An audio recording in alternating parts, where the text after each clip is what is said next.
All right. Welcome back, everybody. And it's Sunday Night Live. That it is. Live from the shack. It's Sunday Night Live. I know ain't nobody ever watched Saturday Night Live back in the day, did they? Yeah, you get yourself a copyright strike. You think just on the phrase? I mean, did I do that good of a job of impersonating it? I mean, well, you've seen what they do with music, royalty-free music, and throw some shouting over it and claim copyrights. Oh yeah. So, well, welcome everybody. Here at the shack, everything is well, but Steve needs to let you guys know in the event that he suddenly jumps up and runs away, he has some drama up there as well. Well, I don't know, but hopefully not drama. But yeah, there is a line of storms from southern Nebraska on up to central Minnesota, just moving its way east, and they're hitting pretty hard in certain areas. So I'm kind of prepped down here in case I gotta take cover and grab the cats and take cover. Well, hopefully, I mean, hopefully the wife and kids come with. I was going to say maybe we check in on the wife and kids in the process too. Hey, they're all adults, man. It's free for all. He said every person for themselves. Yeah, no. Hopefully it won't. But yeah, there's I don't know. I mean, their weather has been a little more extreme lately, and but it also seems like the forecasts get a little sensationalized. So try to just be prepared. And it's kind of like if I go on a road trip, I make sure I bring tools to change a tire, a raincoat, all that stuff, because if I have it, I won't need it. If I don't bring it, it's gonna happen. So yeah, I watched something the other day. They were talking about this year, the El Nino or El Nino or El Nina or whatever they call it now. They're saying that it's supposed to be like the worst one in 150 years. Yep. Because cycles happen, and I guess it's just that time again. I'm hoping maybe that means that we'll be like the benefactor of like some cooler weather and less hurricanes, but that's usually not the case. Yeah, you never know. I mean, a lot of times those times they'll push warmer weather somewhere, and it also kind of depends on that jet stream and such. But yeah, I don't know. We've gone from, I think he was even a couple weeks ago, I still had the heater on the shop, and now we've been running the air, and I've been shopping mini splits and such again, which I'll drag my feet on and never get done. Yeah, well, I think it was 85 here today. Don't quote me on that, but it felt like 85. Yeah, 86 was the high today. We were in the 90s a couple of days ago, and then hit about 80, 81 today. So yeah, but it's been really dry, and I hope everybody up in northern Minnesota. I know we got a few viewers up there. There's a lot of wildfires going up there, including one of my favorite spots to go. I'm hoping it doesn't. They get it under control and doesn't burn out some of my favorite spots up there. So we'll see. Cool. Randall has noticed our background. Yeah, I took a picture of a bag that I've been collecting because I plan on trying to do something cool with it. I don't know if I'm going to like pour it in epoxy or I don't know what I'm going to do with it yet, but I've got it, and I've got some little tiny pieces of stuff that has been cut with a laser, like some little scraps. And I'm thinking about doing like just mixing it all up in a pot, like a soup, and then pouring some epoxy in there with it and just seeing what it comes out to be. You know what I mean? Just like make like it'd be a cool background for pictures or something, if I had like a piece of clear epoxy with like these little pieces of laser cut acrylic and laser pieces of laser cut wood and some 3D print poop. I think it would be a cool, like modern day art piece. Well, you get it deep enough, you can then carve a bowl out of it, throw it on the lathe, polish it up, Oh, that would be cool. I don't have a lathe in the shop right now. I loaned it out. I still have my small one, but it's been collecting a lot of dust. I look at it every so often and go, every so often. I've actually even used it for sanding round, like when I've done. Oh, do I have one here? Yeah, hold on. I've got one right up here. These, I really need to do a video on this one. So it's a little CNC cut bowl. Well, that's very similar to my 3D printed one. So I've sometimes throw these on the bowl chuck just to get a nice polish and sand on them. As a matter of fact, knocking stuff over.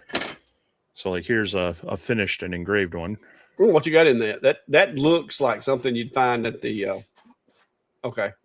Make sure. That looks like something you'd find on the But anyway, get this back there without knocking everything over.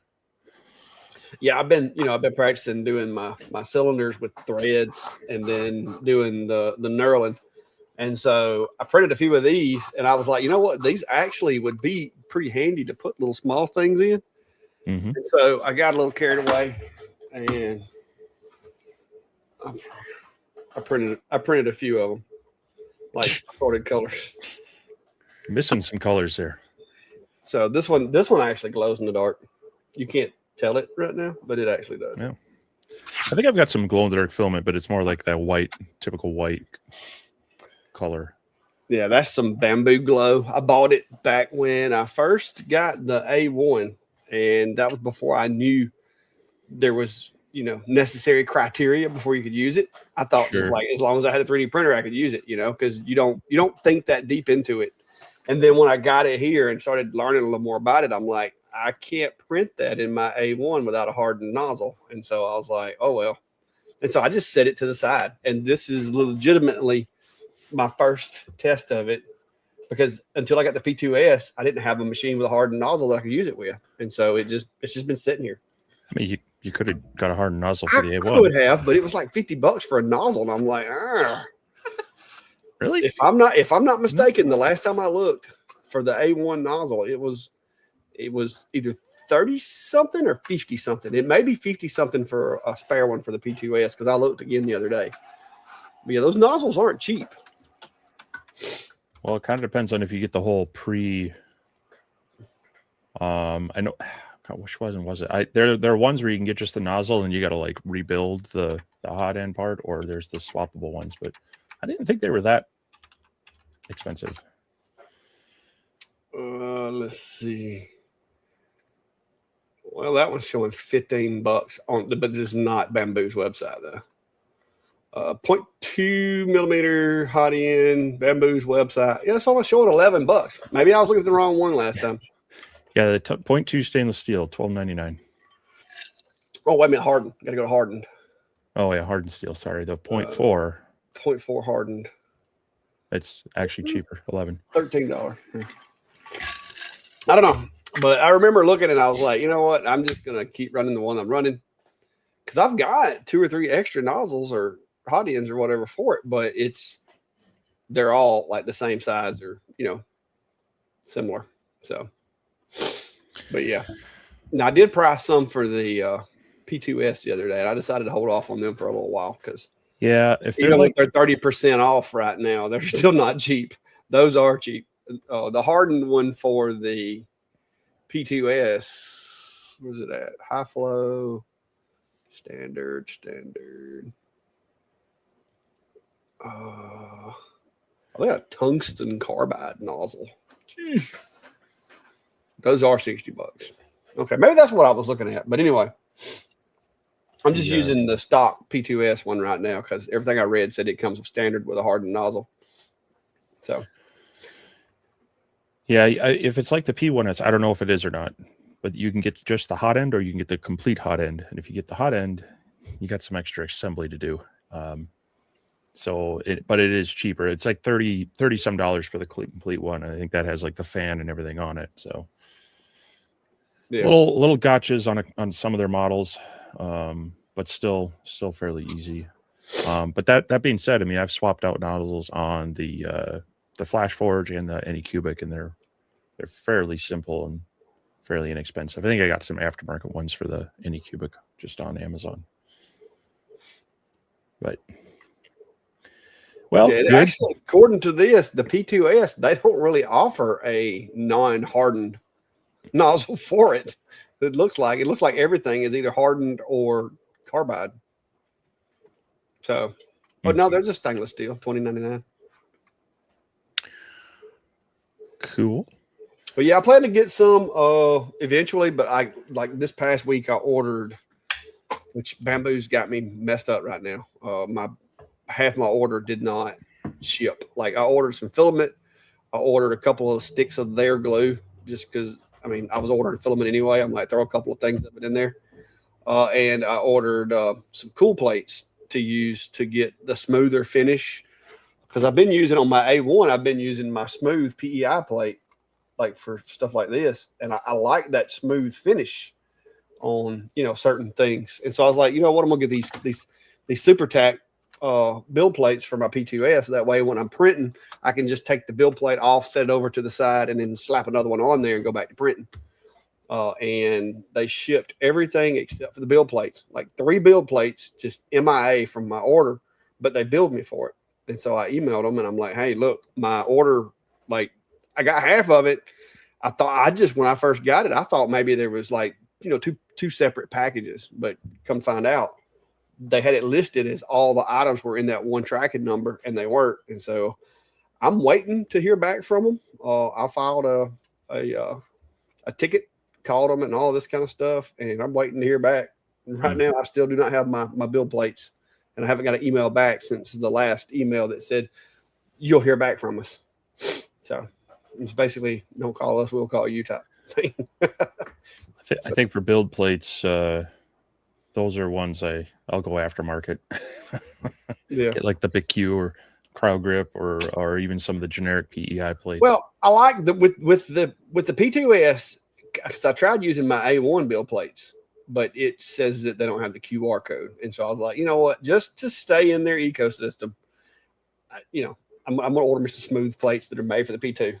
Yeah. That way they'll work flawlessly. So I don't mind paying a little extra for stuff as long as it's, especially if it makes it to where I don't have to select it from a drop down or, skip a warning or something like that. Sometimes I'll just go ahead and pay for it. But yes, I'm waiting to hear back from them because they have billed me for it, but they have not received them yet. So we'll see. But yeah, playing with that this week a lot. I've been doing lots of 3D printing this week. Of course, I've been doing lots of stove covers and other stuff as well. Where's my other camera? I don't have it up right now. But there's a whole bunch of I got 8 stove covers over there. It's going to be delivered tomorrow. And I've got this new project that I'm working on right here. These are my little prototypes for a local business that does like gift boxes for dad, like custom gift boxes where they do like a hat, a t-shirt, stuff like that. And you can purchase like a bundle for Father's Day or whatever. They reached out and were asking me about the hat, like a little hat boxes. And so they sent me a picture of what it looked like. And so I have designed one and designed it to be cut with some of the little pieces that are left over from my stove covers, because there's always, like every stove cover I make, I have a piece that's like 12 inches wide by 24 inches long of scrap, and I will keep the stuff and stack it until I can't stack it no more, and then I just have to give it away or burn it. And I give away a bunch of it, but I also have a bunch of it. So by doing this project out of those pieces of material, I can like minimize my cost, because this is material that I'm going to either wind up giving away or throwing away. So it kind of helps me be able to give them a little bit better price, since it's a business to business thing. I can give them a little better price since this is technically material that's already paid for. So that's what I've been working on. And it's a CNC file. So by it being a CNC file, literally all I have to do is 4 lines of glue, and then I've got it made to where at the ends of the box right here, I leave like a little 4mm veneer, more or less, to kind of hide all of the joints from the front. So I got it to where it leaves that veneer right there, but it creates a pocket in there for the side panel to go into. And then I'm shooting I'm shooting the staples in from the side here, so that I only have that one visible little seam on the side. So pretty simple little build, but it's pretty rigid too, because this is 3/4 inch pine. So So far, I think that it works out pretty good. I'm gonna take these prototypes by there from the look at and see if I can get the job. So that's what I'm trying to do now. Because if I can, if they can order them and then like maybe have like 3 or 4 different logos that goes on here or sayings or whatever, and then they can order whatever because they do T-shirts and stuff. So they could, in essence, well, a lot of times what they'll do is they'll build their own design and send it to me and go, hey, we want 5 with this on it, 5 with this on it, and 5 with this on it. And I just take their PNG, burn it to it, and be done with it. And if I do the burn before I put them together, it makes it even that much easier. But I did the one that I engraved on the G-Wiki the other day, and I can do them on it relatively quick because that's a 40-watt blue. So. And this is it after you stain it if you wanted it stained. You can see my little joint, the way my joinery goes right there with those little overlaps. So I like it. It worked out pretty good. Now I can just sell a bunch of them. If not, I'm going to probably put the file on Etsy anyway because it's a cool little small CNC project too because you don't have to have a big CNC to do that. Of course, you could probably, it wouldn't take much with a dado stack and a good table saw to knock them out, but it's just easier for me if I can get the robot to cut them out while I'm doing something else. Yeah. But that's about all I got going on right here right now, other than, my tags for my vehicles. I've been dressing those up a little bit today. Made me a 3D print file for like tag borders. That was fun.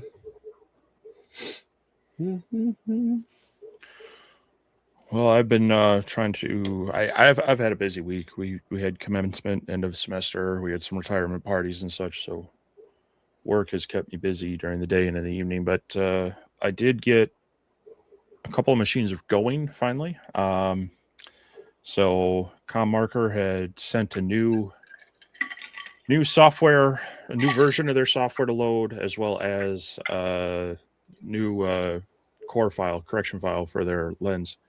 And so I got that fired up the other night and was able to get some pretty consistent results at different sizes. I mean, as you get bigger, really with any Galvo, you start losing accuracy towards the edges and such. But starting at 25 millimeter on up to about 100 millimeter, I was getting fairly consistent and accurate. There's still a little variation. And the funny thing is they sent a bunch of core files as far as like the relation to your focal distance. They said, just pick the one that matches your laser in the manual. And they were going up by 2s. And of course mine was odd. It was like 273. So I was like playing with 272 and 274, but it's within, I'm considering you're not going to do a lot of cutting with this, even though you can cut with a UV laser on some materials.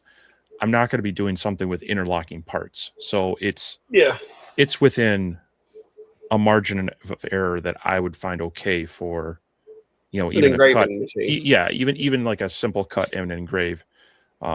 So I'll be able to start moving forward with that one. Need to, get it all queued up and get some material tests on. I do kind of want to compare it to. I can't compare it to the 5-watt module because we sent those back, but I'll be able to run the Omni 1, maybe doing some comparisons on either speed and or, cut speed on material, or maybe speed of engraving on certain things, and see if we can correlate some difference on why you might want to jump from a 5-watt to a 12. So I got that one running, but like I say, just got it kind of set up and confirmed that it's functional.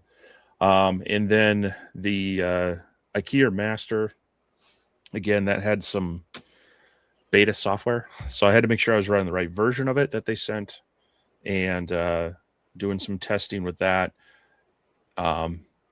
Still trying to get the camera calibrated right in both software, and I think I need to get a different pattern than what they sent.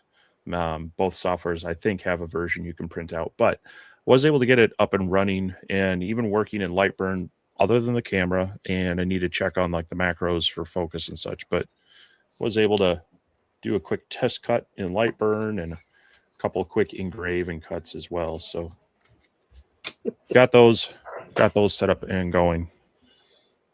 Cool. All right, hold on a second. We may have a tornado warning here or something. All right.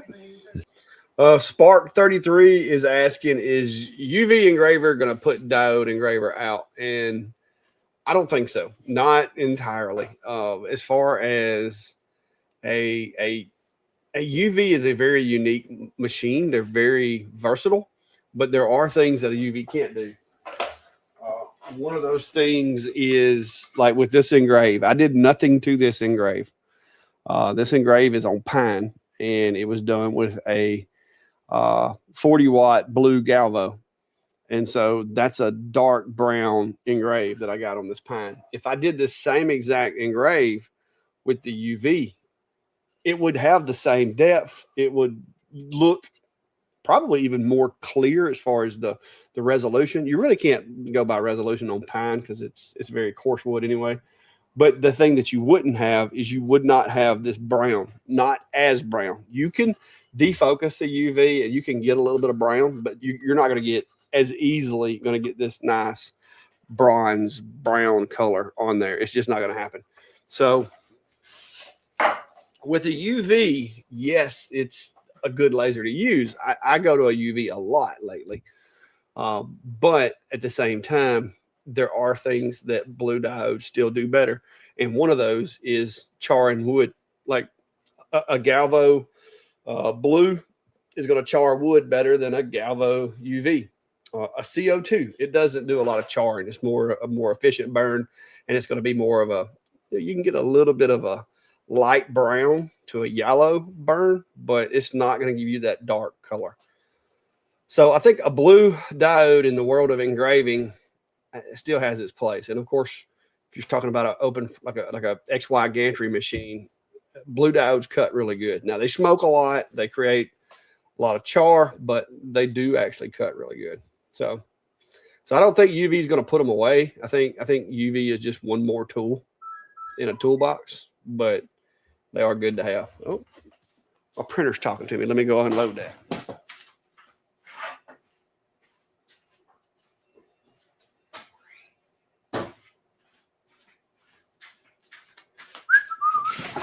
So I just got through printing this. I'm gonna let it sit over here and cool. But yeah, that's my license plate thing that I designed today. I'll show it to you in a second. Let me set this over here and let it cool. So what I ended up doing was I have designed myself that license plate holder, and I'll show you the screen here. And so that's what it looks like. It's two pieces.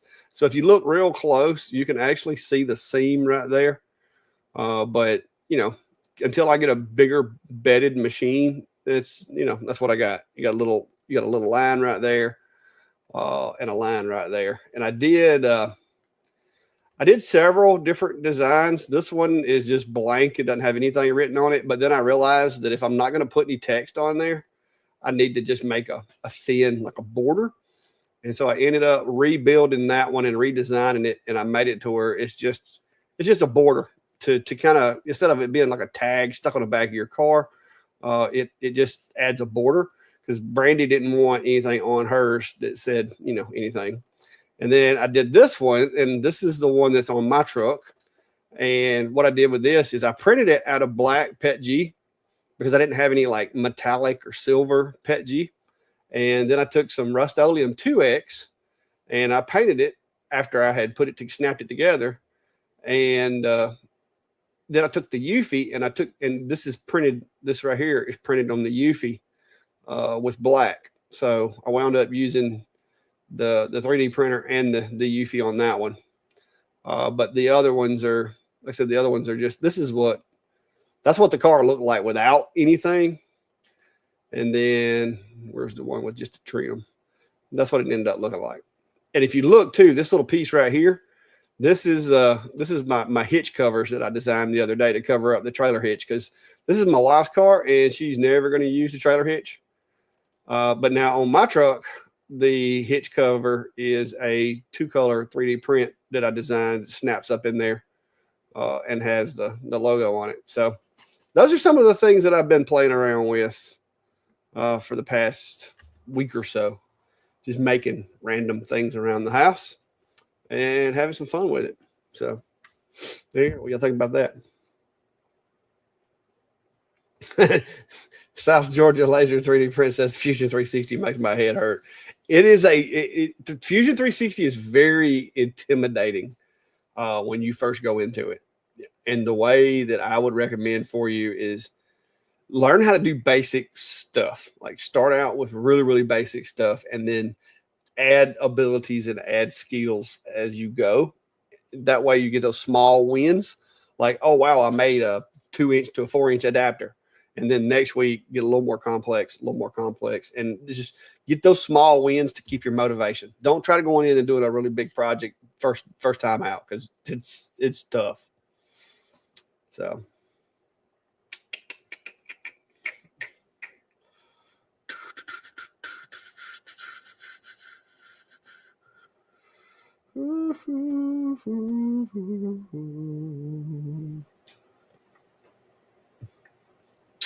Trying to go through these comments right quick. Steve's over there checking his weather right now.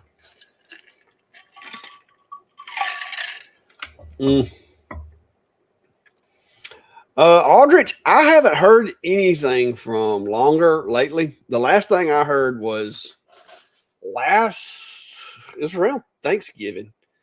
Longer was trying to get me to come to China, and of course it was right before Thanksgiving and the holidays, and they were like wanting me to come over there and look at the UV printer or whatever, and I told them I couldn't. So then they wanted to send people to the shop here, and I told them that wasn't a good idea. And they had mentioned they wanted me to do a video about their UV printer just based on like their press release or whatever. And I told them I don't like doing those because to me that's just a sales pitch. I know there's people that do them. That's fine. That's cool. Everybody has their own little guidelines and rules that they go by. Me personally, I'm not your hype guy. If you want to send me one, let me play with it. If it's cool, you'll get a little, press out of me. If it's not, then you won't get a whole lot. So I don't know. I haven't heard lately. I know X-Tool still saying that they're pushing theirs out, but I haven't heard from anybody except for Eufy. And I'll be honest with you, at this point, the Eufy's doing everything I need it to. So I don't know. I'm not going to say they couldn't talk me into trying one, but I really like the Eufy's handling my workload so far. So we'll see. Still there? Still got power? Or are we on emergency backup? Well, for now, but we have that's not going to come through. The blob is kind of heading our way. So they warn based on county. Well, not our county warns on the whole county, and it's down in the southwest part, and it's heading northeast. So watch this right here. So I may still jump off in a hurry. I love this. I just dried my filament the other day, and so I get Pet G clean pops every time. Since I did my last drying cycle, I haven't had to use the scraper yet, even for the little tag here, the little tag part. Like it just pops right off. So I was starting to get frustrated. But then I noticed that my filament was at like 15% humidity. And so where these two pieces go together, I got like these little tabs, these little bumps right there, the little tab things. Mm-hmm. And then what I did is I created this, and then I set this as a tool in Fusion and basically used it to subtract from this piece. And so it like snaps together.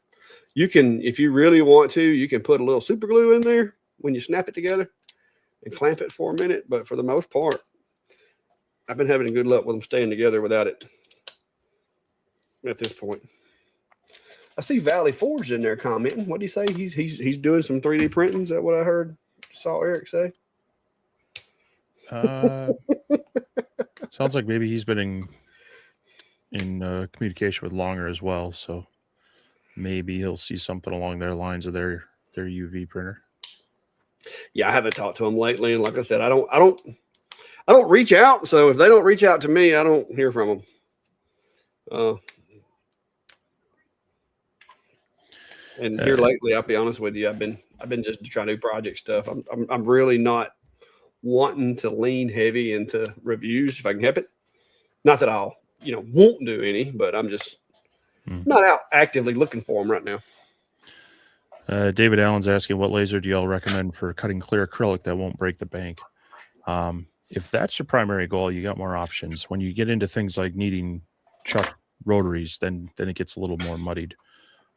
You can go as light as the if you just have smaller acrylic blanks, the Monport Reno series will do flat sheets like 1/8 inch, 1/4 inch acrylic pretty well. I did a video showing cutting both those on the Reno 45.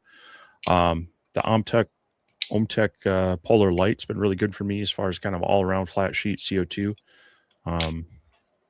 But I've gotten it to connect to a chuck rotary and make it work, but I can't get it to calibrate correctly. So that's the issue there. Just started testing the IKEA Master, so I can't give you a recommendation on it yet. It's fairly compact, and one of the features that it has that, again, I haven't tested it yet, but is looking promising is, most of these small benchtop CO2 lasers have a built-in air pump that's leaves a bit to be desired. I did a whole upgrade video on the Reno series, but they have a port that has a 12-volt power and an air port that connects to a couple of their air pumps that you've probably seen on some of the diode lasers. So that should give a decent upgrade if you need better cutting out of it. But like I say, I'm still just into testing that one. So yeah, if you're looking for just low, cheapest, not too worried about a large working area, the Reno series has worked really well for me. It works well in Lightburn. It's just when you get into the rotary bit, the chuck style rotary, it does work with they've got a roller style rotary. So it's not that it won't do it, but it's the chuck style that are nice for tumblers that it gives a problem on. Yeah, that was I love the Reno 45. If you're just cutting sheet goods with it or just doing engraving on wood and stuff like that, it's great. The little semi-automatic focus thing that they got going on, at first I thought it was a little gimmicky, but it's actually really effective and quite simple. So I like the Reno 45, but if you're going to do tumblers, you're going to need a new controller. Because like Steve said, you can use a roller, but you cannot use a chuck. And in my opinion, a chuck's the way to go. So yeah. I've even back on we talked about it last week. The original CO2 I had ended up with a chuck style rotary.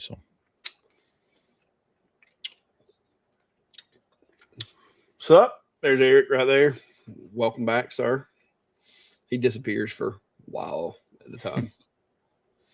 Mark should have got a CNC question. Says, I've been coming up to speed with the Vectric box gadget with 0.000 tolerance, getting about 0.004 gap. Final pass of the profile cut is on dimension. Prior cuts are small. Huh? I may be overthinking this. But final pass of the cut is on dimension. Prior cuts are small. I don't know what you mean by on dimension and small. Yeah, I'm missing the point unless Steve can pick it up. So when fitting two pieces together, you do want to adjust your tolerance between the two fit parts, and unfortunately, it's a little bit per bit in material to kind of find that perfect setting. I have not played with their box gadget, so I can't necessarily help you there, but you may need to widen the tolerance a little bit there, depending on your material, because anytime you're cutting wood or milling out wood, you are relieving stresses, and that can cause it to move and expand or retract a little bit based on where the stresses were. And so that's where, unless you have a very, very consistent material, it's going to take a little bit of playing. The more figured it gets, I should say. So I'd have to go back and look at some of these files to see where I ended up with my tolerance, but I was just manually doing the offset on the. I was fixing to say, anytime I'm doing something like that, yeah, I'll usually run a couple of like I don't do a whole lot of stuff with the CNC to where I'm fitting two parts together per se, like not to where it's got to be that tight down to 4 thousandths. No, 0.004. That's I don't know. I said, you got me. I haven't played with the box generator either.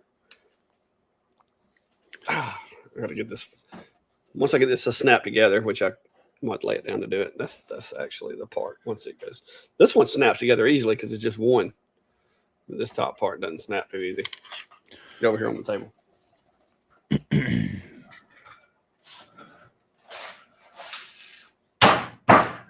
Now, Mark, it's interesting if you're getting by with a zero tolerance. I want to say I've been anywhere from 5 thou on up to even up almost to twice that. But I like I say, I'd have to go back and look at some of my files to see what they were.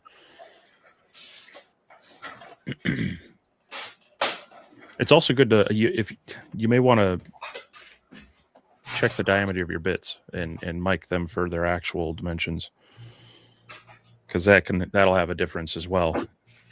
Instead of cutting a pure 1/4 inch, it might be a few thou off itself, and it might be adding that tolerance in for you. It could even be your tram on your machine. If that bit going at an angle a little bit, that could be like if it's starting out like the tolerances are okay, but then as the final pass, like its own dimension, or like I'm guessing he's saying that the final pass, it pulls it into the dimension. But I mean,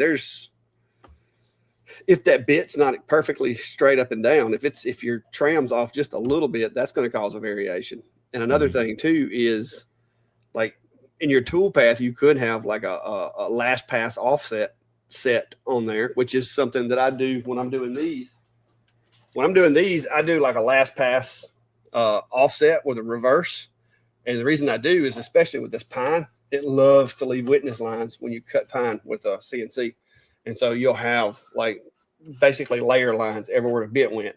So what I do is I leave a machine offset and then have the bit come back and do a full depth of cut on that last pass, but I have it reverse and go the other direction. And that kind of like gets rid of that, so that once you sand it, you definitely ain't gonna be able to see those tool paths, because you can at times see the tool path if you don't do that. So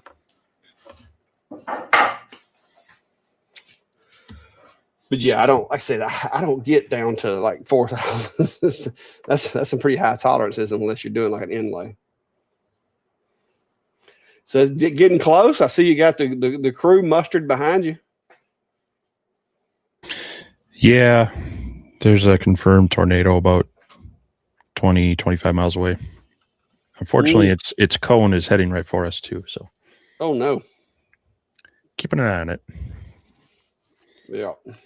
Well, good luck. We'll be hoping for the best over there. Tis the season, and that is not something you want to happen. No, I'm hoping not all this wind and destructiveness, but we need to send some of this with rain up north in northern Minnesota. There's a lot of fires in north central and northeastern Minnesota. So, yeah, Barb's up there having to check and that as well. So, hopefully, anybody that's affected by these storms, those fires, is safe tonight.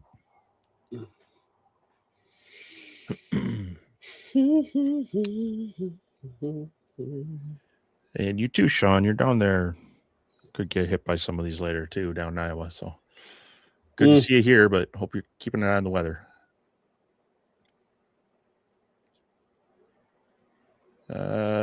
Uboofer says they ordered X-Tool F2 Dual and AP2 last week. F2 Ultra will be here in a few days. No clue on the AP2. Sounds like fun. Hopefully you'll enjoy that. I think that's on. You'd love to have one of those to replace. If they would send me the F2, I'm telling you, I don't know. That was during that period of time where my contact at X-Tool got fired, quit, retired. I don't know what happened to him. But I was kind of like alienated for a little while. Like my contact wasn't there and nobody like picked me up. So I just got like left in the corner over there sitting by myself. And so that machine was released during that period. And so I didn't even get offered it, because I would have actually taken it. Now I don't like the big grocery conveyor things, but I do like I like my F2 UV and I like my F2 Ultra or my F1 Ultra. I mean, I love Galvo machines. They have a great place here in the shop. So I would definitely take it. But yeah, never got that one. I do have one similar right here, but I'm not officially doing a video on it yet. But that is the G-Week, however you want to say it. Chewy. Yeah, G-Wee, whatever. There's a K in there, but Silent. But it's a 40-watt blue and a 60-watt MOPA. So, and I did actually do a. What did I do with it? Where'd it go? Oh my God!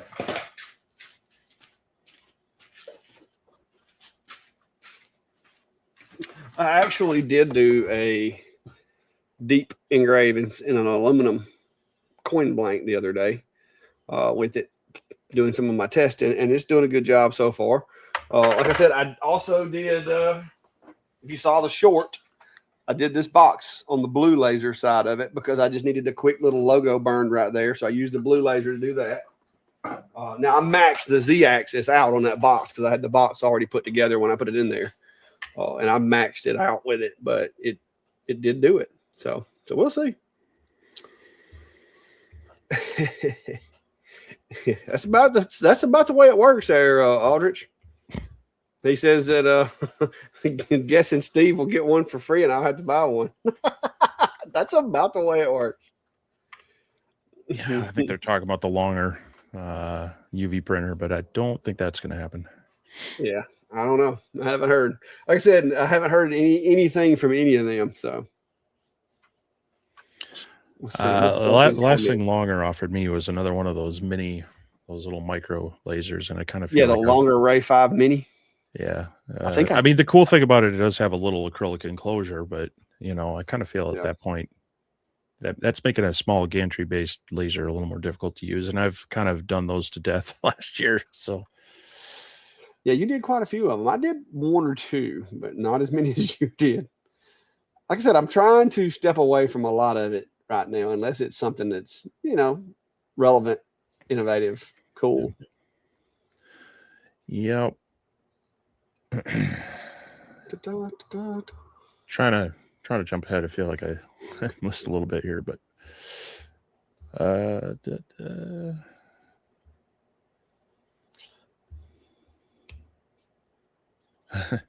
Jake Briley says, I just bought an Omtech 60 watt and still learning the difference.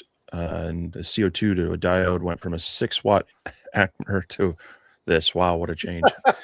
So yeah, especially if you're looking at cutting and in your engraving speed, but you may notice that you got to do a little more playing to get the real nice dark engravings, because that CO2 beam is very efficient at it's a more efficient burn. And so it's nice when you're doing cuts because the edges tend to be more caramelized than charred. It's more of like a blonde cut than a real dark caramelization. But it's kind of the same thing with the engraving, is they tend to be a little bit lighter. So some of the tricks if you're doing engraving is to just defocus it about 2 or 3 millimeter, and you'll get a little darker engraving without having it go so deep. But yeah, that's quite a nice upgrade. Yep. Trying to catch up on these comments.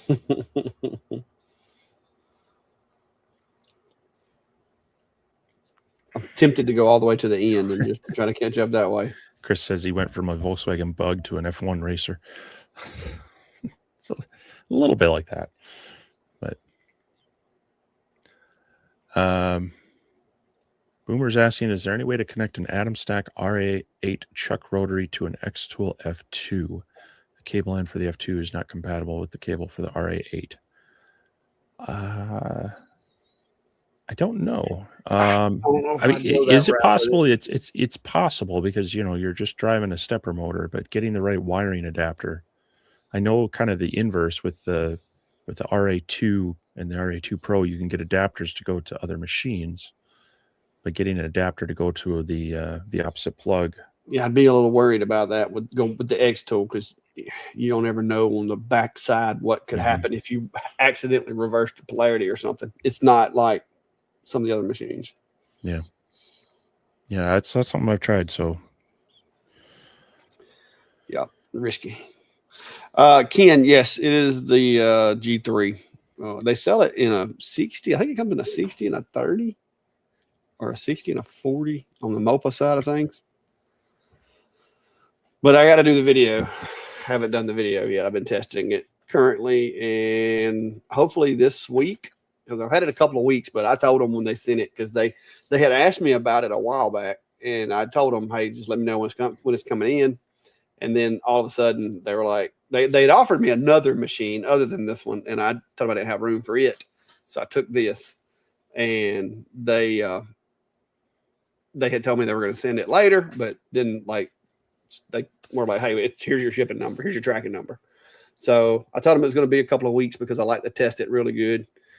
They have their own software, so there's also a little bit of a learning curve, but it looks a lot like some of the other softwares that we've used, like ComMarker and Monport and Acemer and some of the others that use their own software. It looks a lot like it. But so far, the machine has done what it's supposed to. Like I said, their software is not my favorite, but it does work with Lightburn. The only gripe I've got with Lightburn so far with it is that you have to physically go in and change the setting, like in the Galvo settings. You have to change a machine setting to go from blue to the IR, which is a little clunky, but it's not bad. So if you're just doing stuff with the blue laser, you don't have to do anything. You don't have to change anything. But if you start to use the fiber, you have to, even if it's just like if you're doing, say you want to use the blue and the fiber on the same job, you'd have to run the one pass, change the setting to blue, and then run the other one. So that's a little clunky compared to what I'm used to with some of the other machines, but so far it's done what it's supposed to do. I haven't had any issues with it. So, Jared's saying, sounds like the Akira Master is last hope for desktop CO2 in that budget range in terms of tumblers. I'm hoping it does the trick. So I did reach out to them about that to see what it was compatible with. It is compatible, I believe, with the RA8 rotary, but you do need they say you need the riser. Now it does have sensors if the tray's in there or not. So I don't know if that has something to do with that, or if you could, redneck engineer something. Paint can it. So I might not be able to test that initially, but they did say they would get that riser base to me, I think within a month. So I might have an initial video out just on kind of its general capabilities, as far as, sheet goods and working with different materials and, looking at Lightburn and Atom Stack Studio and stuff. But then we'll try to follow it up once I do have access to the right gear to make a rotary work on that. Because that may be, we're trying, a lot of people have asked that, what's a good CO2 desktop for tumblers. And so hopefully this would fit the bill, because the base unit is going to be, I think they said just, $199.99. So $2,000. So it's a little bit more than some of the other budget CO2s, but if it does work with a chuck rotary within Lightburn, well, then that's going to be probably the ticket. Yeah, now, that being said, depending on what the riser base and if you have to get that rotary, I'm also curious because ComMarker's coming out with their Galvo-based CO2 with a 40-watt RF tube. Now, it's probably going to be a little bit more than your typical Galvo and such, but they are known for kind of having more of a budget line of Galvo lasers. So if you're just looking for a tumbler type thing and you don't want to necessarily jump to, what is it, that vertical one from... was it called Vertigo? Vertigo, yeah. Is that what it's called? I think it is. So, yeah, we'll see. That thing looks pretty beast. It looks neat. Definitely keeping an eye out for, a good... CO2 based tumbler machine that's kind of a budget line, because we've been able to do a lot with diodes, and you can use it on bigger CO2s, but there's that trade-off with diodes, and that you kind of got to play with the color and the thickness, and with the larger CO2s, that's great, but they be a space and a money constraint for some. So Yeah, I've got my P2 set up to where it does a pretty good job of the tumblers using the RA3 and the RA2, but it's still not exactly what I want. Like it's okay. It gets me by, and I've got it jigged out to where it works. But there is a Thunderbolt that is about 4 hours from here that's been for sale for quite a while that has really had me thinking seriously about going and getting it. But I don't want to spend the money on the machine at the moment, because right now I'm using so many different machines that I don't want to go dumping that kind of money on just one machine. So, do we have a weather condition over there?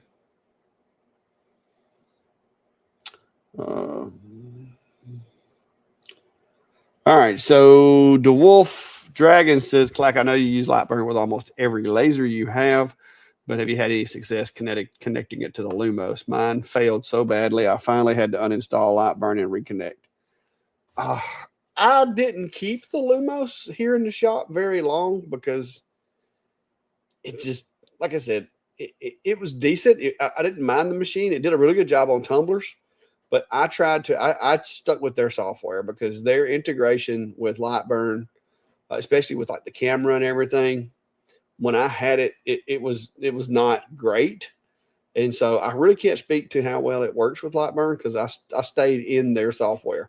I would design my wraps or whatever in Lightburn, export it over to their software and deploy it from there. So I really can't say as far as operating the machine with Lightburn, but that's the case with a lot of these machines. I mean, even X-Tools machines now, they've added features and they've added capabilities to the machines, and it does mess with the ability to use Lightburn to actually operate the machine. And so I find that it's easier sometimes to design in Lightburn because that's what I'm used to designing in, and then just export it as an SVG over into their software and send it from there. So that's what I end up doing a lot of times. Like just like with this new machine right here that I'm testing, their software, I'm not good at designing in it. I'm not going to say that it can't do it, but it slows me down. And so therefore I'm not going to sit there on jobs and try to learn their software because it doesn't have all the tools that I need either. So I've gotten where I don't design in very many softwares. Even the Eufy software, I don't design in it. I use my Adobe to write files for the Eufy, and then I just scale them and bring them in and do it that way. So I think the trick with that is, and with a lot of the manufacturers now, is most of them are providing the device configuration files to import. And I would go that route. And if it's not working there, then yeah, I wouldn't try to create it myself and get it working. I would definitely start with the device import file. Yeah, and I saw Jared had a follow-up question on that IKEA. Do IKEA lasers usually work well with Lightburn in general? Again, they provided a device config file. Now it's the beta stuff. It's their first run in it. So I think there are a couple macros like the autofocus and such that hopefully they get working, but it also has the touchscreen autofocus. So I'm able to do that for now. But I imported that and it connected right away. And, I was able to, do my minor configurations of like, the endpoint and make sure it was set into millimeters a second, stuff like that. But yeah, I try not to, I think even a lot of the diodes anymore, they're adding the configuration files just import rather than having it auto detect. So I would definitely start there. A lot of them are. There are some that sometimes you don't get it. But now again, too, me and you a lot of times get early machines, and so it may not be developed completely yet. So Rob Wilson's asking, I have the F2 question. Will they do well on tumblers? Well, you've been playing with your jig. As well as you can do with the blue diode. I mean, it's still a blue diode, or I mean, you can use the IR, but I recommend the blue if you're doing tumblers. Unless you're just trying to go for like a marking and not necessarily removing the powder coat. But They to me they do a good job. Now with the F2, if you got the RA3, there is that whole matter of the way that they've got it to where you set the F2 on top of the RA3. It's a little clunky, so that's why I created the Bigfoot and fixed that issue. But I use my F2 to do several tumblers, and I like it. Now, like I said, it is still a blue diode, so if you're doing a blue tumbler and a black tumbler, you're going to have to crank the power up or slow it down on the blue one as opposed to what you would run on the black one. Because even if they're identical tumblers, but one's blue and one's black, the settings are going to vary because the blue is going to reflect more blue light. The black is going to absorb more blue light. So with a blue laser, that's always going to be the case. Your settings are going to vary depending on the color of the tumbler. If it's a white tumbler, you're going to have to slow down and fire it up because white reflects every color of the light spectrum. So you have to take that into consideration with the tumblers. Is the darker the color, the more blue light is going to be reflected, the more blue light you're going to have to throw at it to get it engraved. But I've got several. You can go to my videos, and I got several videos on the F2 doing tumblers, the F1 doing tumblers, even the We Create Lumos. Ooh. Tumblers is one of those things that I made a lot of my money when I first started on tumblers. I don't do as many now because I got a friend of mine that does them, and I'll send them to him a lot of times. But tumblers will make you some money. I think the last order I did like 10 for a carpentry type company, and I did them on the. No, I think I did them on the F2. Because I had it out testing it at the time. Sounds like it'll be an hour till anything is here. So why don't we go upstairs? Oh, I don't know. Did we? Okay. Did we click on the same one or on different ones or? I didn't click on one. Oh. So I guess I missed it. Jake's saying, what rotary chuck would you recommend for the OhmTech? Says I'm looking at the OhmTech one. That depends on which OhmTech machine you have, because I know if you got the Polar Plus, you're going to have to stick with the roller. You can't use a chuck. So make sure that whatever machine you have will use a chuck.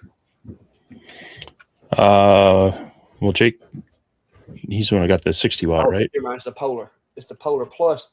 I used the Atom Stack. It works. Never mind. I was thinking about the Reno again.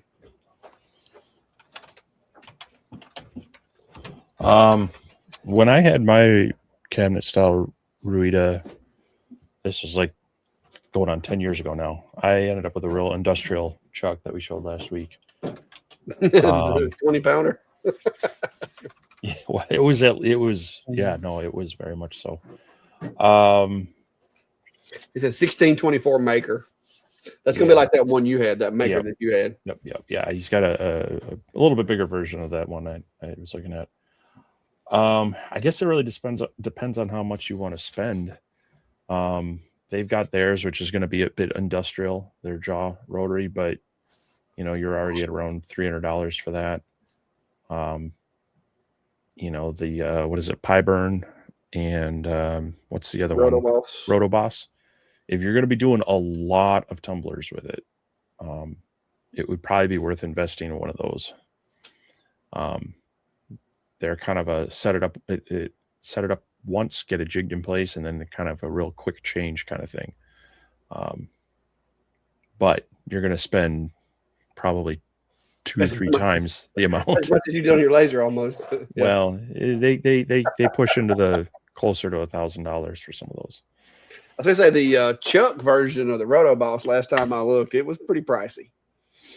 Yeah. It's nice. I like it, but it was pricey. But otherwise, yeah, they have their industrial jaw chuck rotary, and you should be able to, make some adapters for that to fit. But it's going to be fairly heavy duty. Yeah, let's see. Pro 88 chuck. Let me see here. Rotary. Yeah, it's $1,150 for the chuck one that I was looking at. That's the Pro chuck that they got. But no, it's a bad looking chuck though.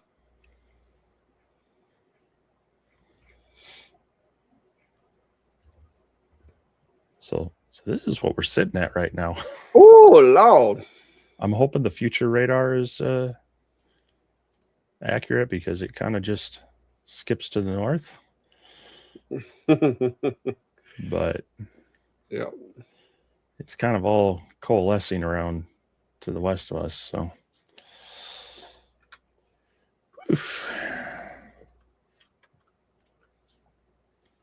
yeah. See, this is that one I've been having my eye on. That's a bad boy right there. It's kind of a combo. Whew. Yeah, but it is nice. It's got all the stuff. I mean, it's nice, but I can't right now. The Thunderbolt machine that I run up there at my buddy Tim's place, he's gotten the Roto Boss, I think it's like a Roto Boss Pro.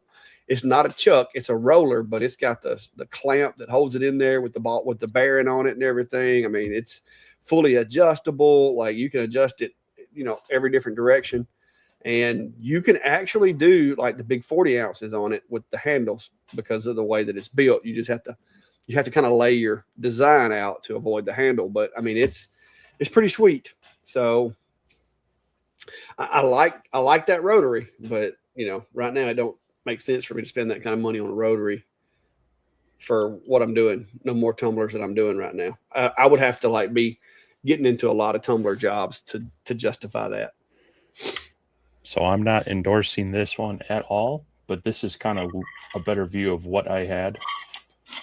That's the one you used to have? Yeah. Yeah, it's there we go. That's a better view. But it's a very chunky beast kind of thing, but it did a lot of tumblers very well. So, I mean, you can, if you don't want to spend a lot, you're willing to play around a little bit, you can pick up one of these kind of generic. You just want to make sure, check your laser. It probably has a 4-pin aviation style plug on the inside of the cabinet, but double check that. And sometimes you have to go into the controller and actually swap the plug, or there's like a switch type thing to switch between the rotary port and your normal Y-axis. So, but yeah, this, I mean, I don't order a lot from AliExpress or any of these kind of Chinese mall places, but look for something similar maybe on eBay or Amazon, and you can do some playing with it.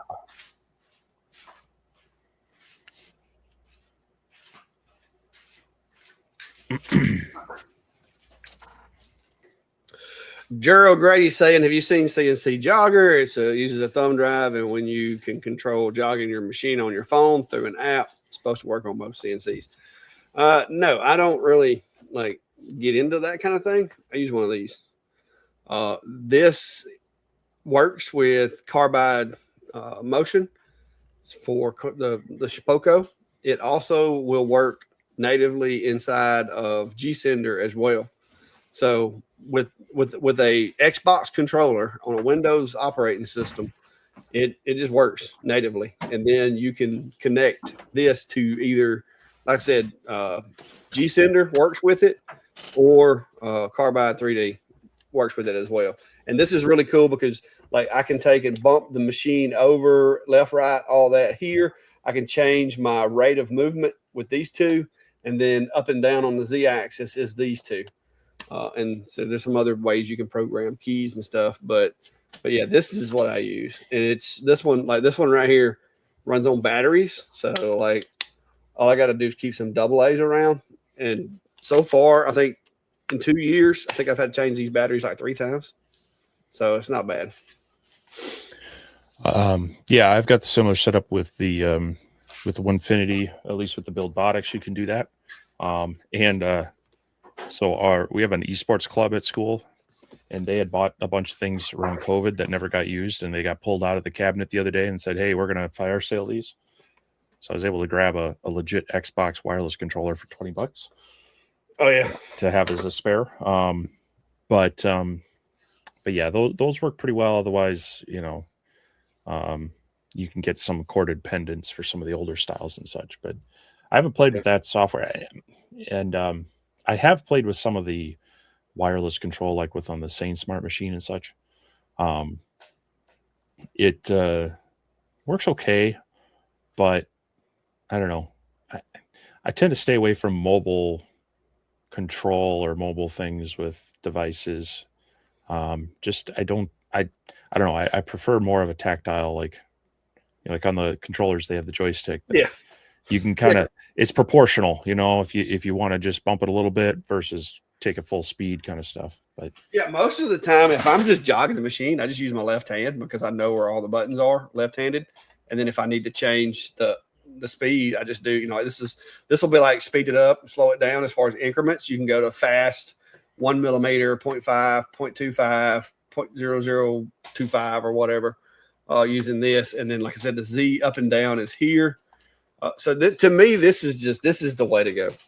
And like I said, you can go to a pawn shop or something if you wanted to and really get a cheap one. You might could find one that maybe one of these buttons don't work anymore or something, because you don't really use I haven't found a need for any of these buttons here. As long as the power button works, this little arrow pad here and these trigger buttons, you're good for what I'm doing. Now you could probably map other buttons to where, like, if you hit this button, it would probe or whatever, but I just use it for basic jogging and setting the 0, and then I set it to the side.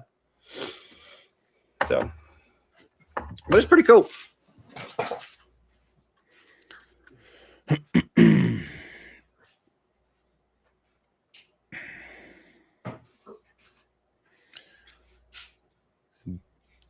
Danio says, I absolutely love my Rotoboss Ascend control combo. Or Ascend combo. The Chuck is my favorite, but both units are amazing. Well, there's a good endorsement of it. It's worth the money. Yeah, if I ever find myself in a situation where I need it. Right now, I can't justify the expense at the moment. You'd have to be doing a lot of tumblers to. Yep. Like I said, if I got to order in for enough tumblers to where I could make my money back for it, oh yeah. Let me go over and turn that on.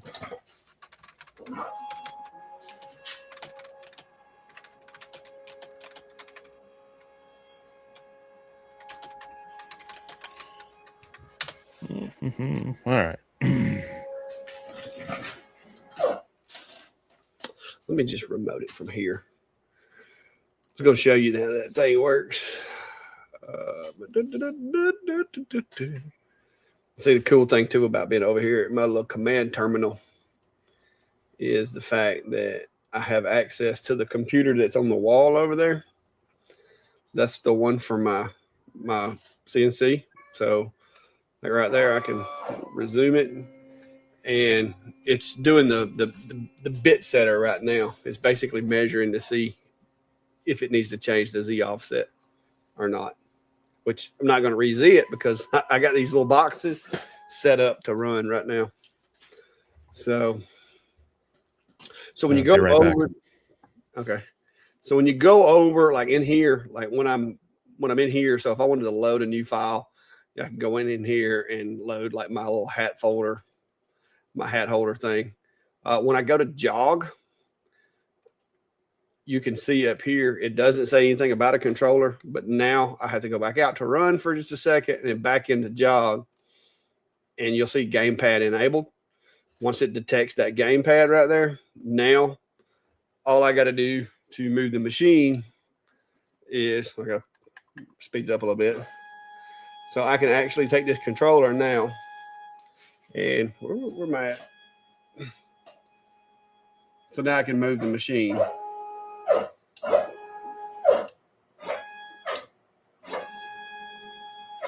So,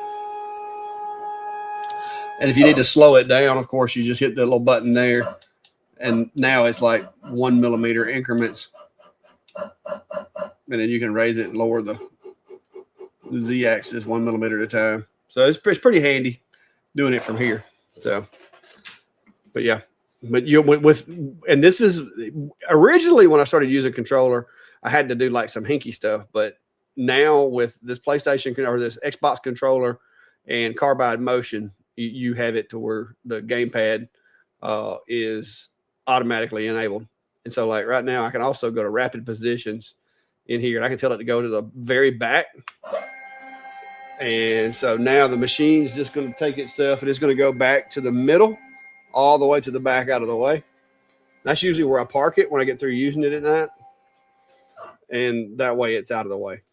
It's in the middle, the spindle's in the middle of the machine and everything's out of the way. So yeah, but that's what I would recommend, especially if you have a Shapeoko. It works really good. This also works just as well with G-Sender. It's just the buttons are a little different with G-Sender. I think with G-Sender you actually had to use the joystick up here. Don't quote me on that, but I think it's this one up here that you use with G-Sender.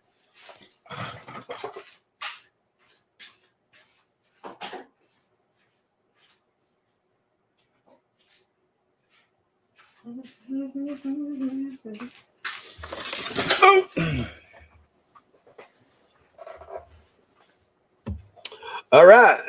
So, Steve, you making it over there? Yep. Just checking on things. Yeah.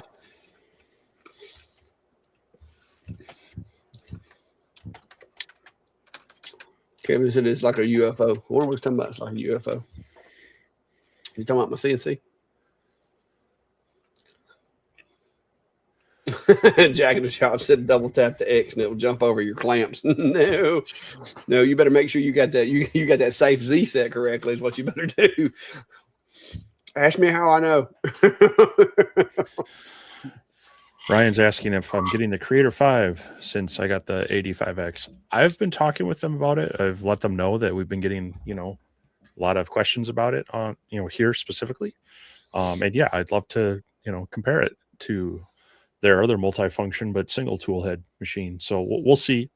Sometimes these communications are rapid fire. Sometimes you think they've gone on and all of a sudden they reach out, a week or two later. So Yeah, I've been trying to, like Clack and I have said, we've been trying to clear out some of the machines we've had come in and reviews and get back to projects and such. But that's one of the ones I've been like, okay, if I can get a multi-tool head printer, especially a budget one like that, I'd like to try it out.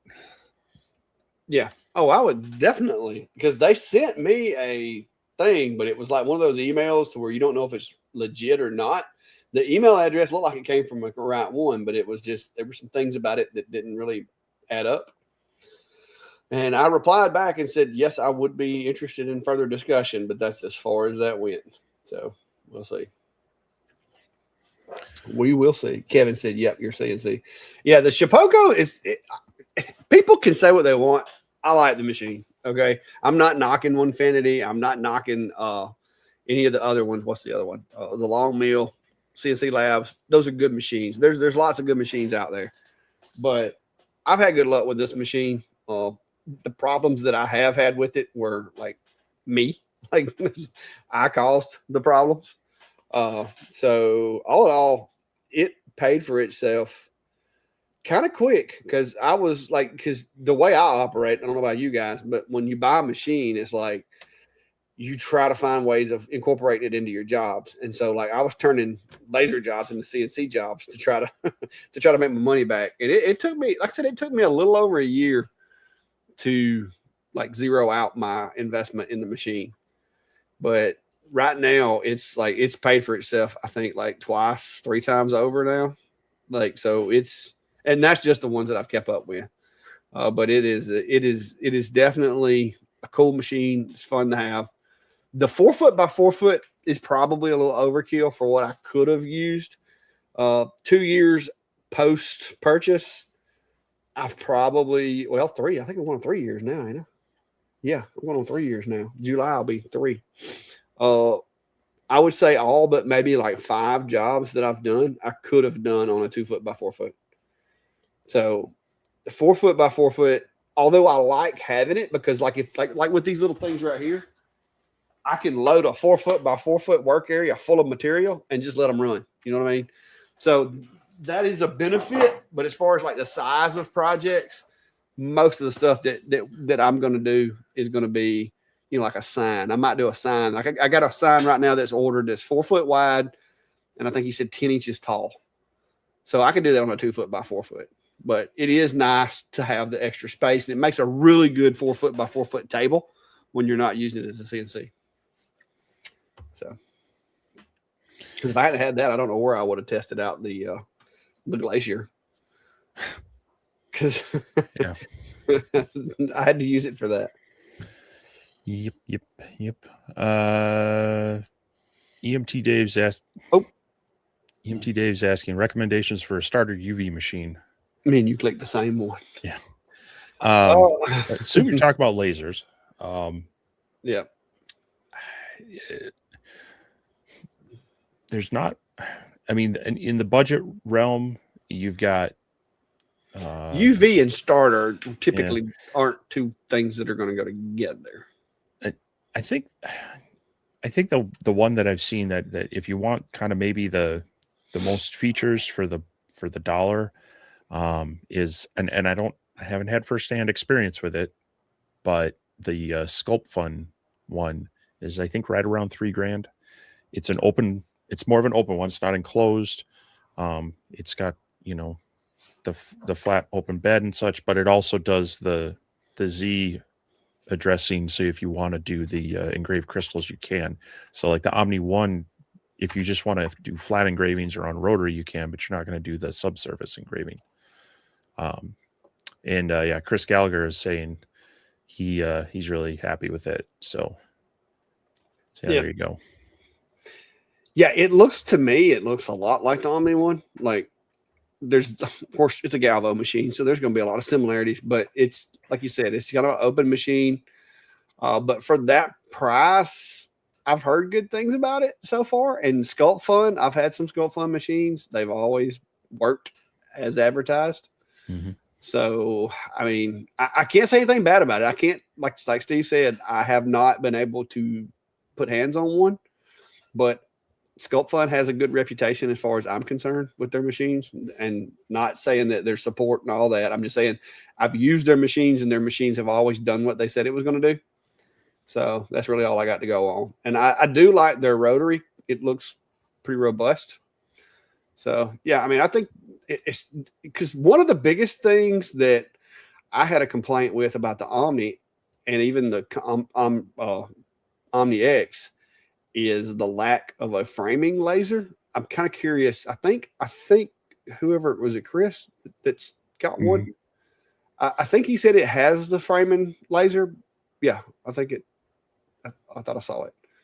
But that would be the one big thing that I would say is whatever you get, try to get one that has a framing laser, because it's a pain to rear end if it don't have it. So I love my Omni One. Like it's, you see, it's still sitting here. But I despise the fact that they did not put a framing laser in it.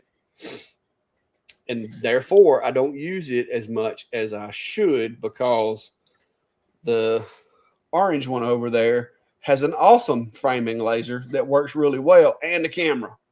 And so a lot of times I end up using it instead. Yeah, I think for ease of use, the X-Tool one is probably going to take the cake, just because they do put a lot of time into making their software work well. Yes. And easy to get started with. I'm not saying it's the most featured one or the best value by any means, but probably the easiest to get started. But you are going to pay a little bit of a premium for it. Oh yeah, the X-Tool one is definitely not your budget go-to, but as far as like buying the box and then pretty much it does everything. That's it. It is the most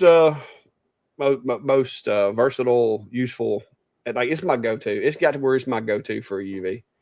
As much as I love my Omni, if I've got 200 of something that I've got to do, a lot of times I'll use the Omni because I got to pedal with it. But I'm gonna be honest with you, the other day I did 200 business cards for some folks, and I sat over there and did them 6 at a time on the X-Tool. Because you put six business cards in there, double tap the button, it does them. 6 more, double tap, it does them. So it's almost as fast as the pedal. So, it's Xtool's doing a really good job of adding options to their software that compete with some of the things that I like about Lightburn. Their image processor does a really good job too. Yeah. Lately. Yeah, on really any of their lasers. Yeah.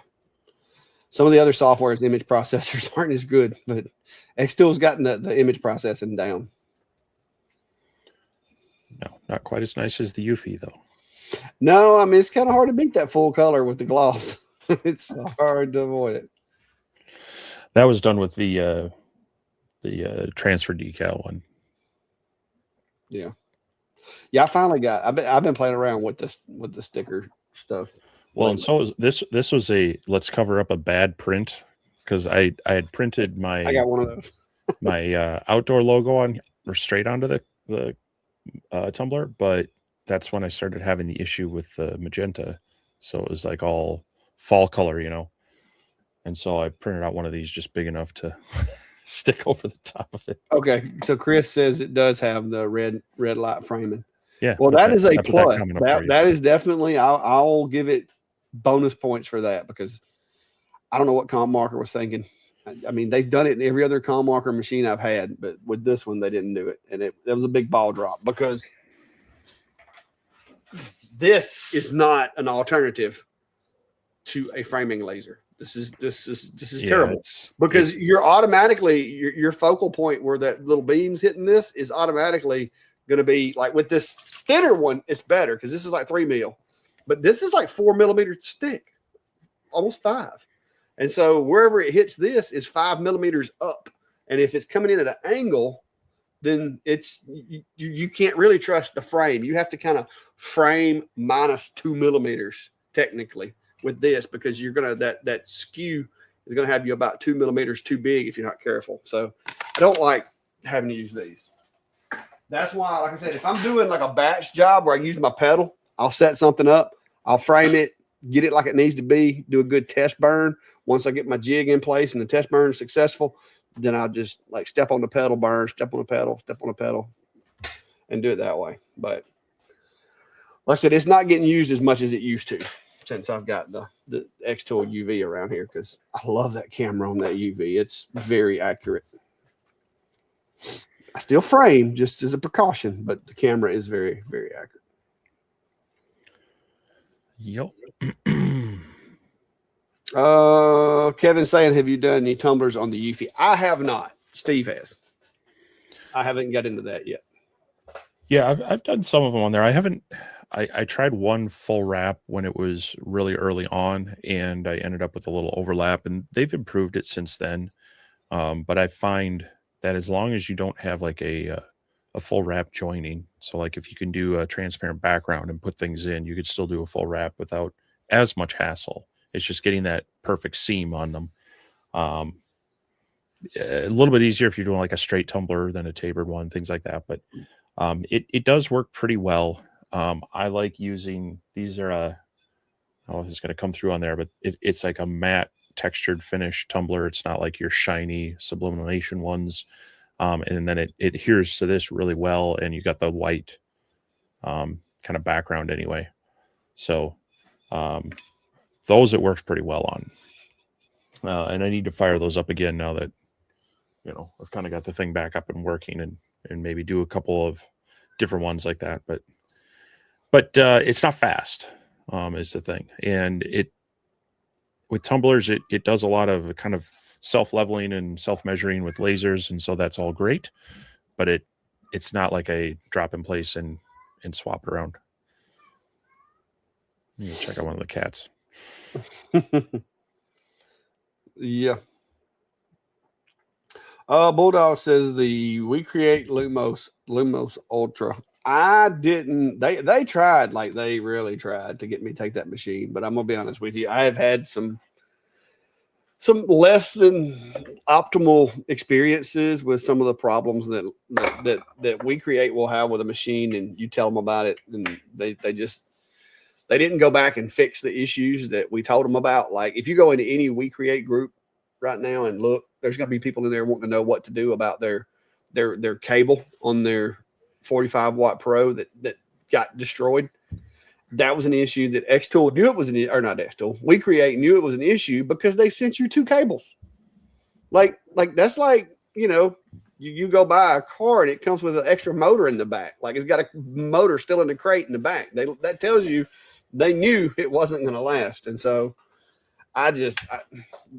several bad experiences with them.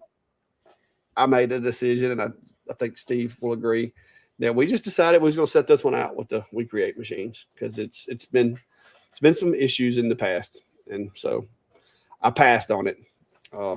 I've seen people say that it's a great machine. I don't know. I didn't take it. I don't really want to take it, so I can't say for sure. But that's just because I've had every machine that We Create has came out with except for the Vista. They didn't send me the Vista, but they sent me every other machine. The original We Create, the We Create 40 watt, the We Create Pro 45, and the Lumos. I've had all of those. And each one of them had its own set of things I didn't like about it. So, yeah, the Lumos was, I would say, the one I had the best experience with. I didn't have any major issues with it other than that whole like unidirectional thing. Well, and they changed that on that one. I know on their gantry machines they still kind of lock that out unless you hook it up in Lightburn, which that in of itself kind of tells you something. But the Lumos series, their Galvos are better. But yeah, I just had so much frustration in dealing with them on the other one that kind of needed to take a break from it. Yeah, like I said, not saying that things won't change in the future, but I'm good right now. Radu has a question for you down there. Did you see that one? When I did Dave in a Cup, I went back to add things, but the alignment was off. Did they fix that? I don't know. That would be, so like if you wanted to like set it up to print on a specific spot. Now, if it has a driveway, if it has a handle, it will detect where that's at, and then you can kind of align off of that. But if it's just a straight round cup, I don't know that you can necessarily say start printing here. But I haven't on that, and that's another reason these cups are blank. I mean, other than the logo I put on them, which means I don't need to align it to anything other than make sure that the cup is level. So I did a lot of tumblers with my original CO2, and I kind of just got tired of doing them. So I kind of just do one-off type things anymore. I tend to not do a lot of orders with tumblers. I know a lot of people have great success with them, and that's awesome. It's just one of those things that I got really tired of doing. So it's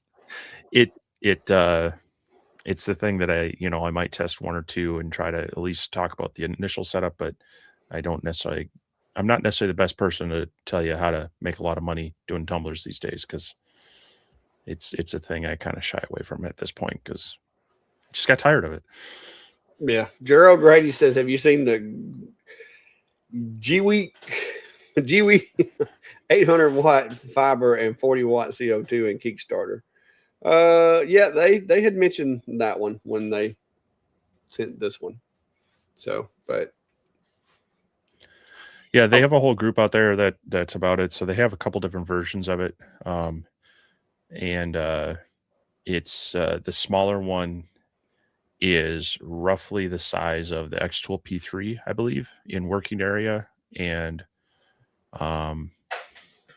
yeah, it's a 400 watt fiber and an 80 watt CO2. So be interesting to see. I think they're wanting to release that soon. But we'll see. But that would be so that one. If you want to cut with it, so that's the thing, is you can cut up to, what is it, like 1/8 or 5/16 carbon steel, and then maybe some thinner aluminum, stuff like that. You definitely need to have either a high powered air compressor or gas attachments for doing the cuts right. So while it is kind of a less industrial unit, more geared towards maybe a smaller workshop. To really run the air, you're going to need a higher power compressor that's probably running on a dedicated 240 circuit, which here in the US, not as common in everybody's garage. So just some things to look at with that one. Yeah. The power consumption on it is not going to probably work if all you have is like a 15 amp dedicated circuit. You're probably not going to be able to power that 800 watt machine. I'd have to sit there and do the math, but yeah, it's a nice looking machine. Like I said, I haven't ever worked with them a whole lot. This is the first time that I've worked with them on a machine.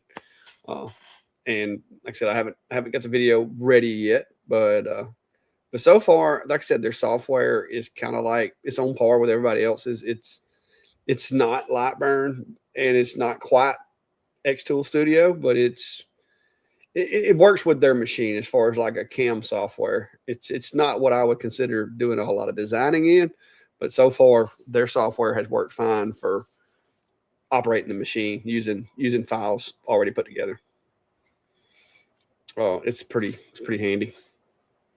You still good over there? So far, it's still slinking this way.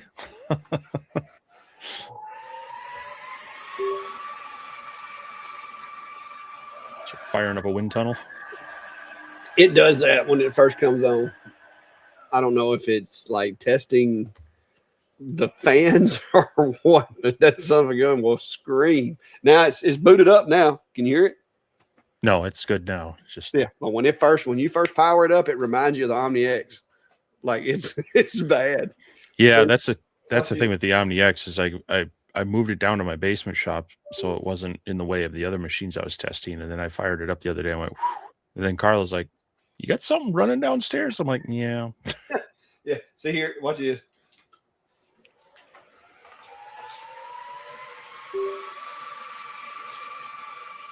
Yeah.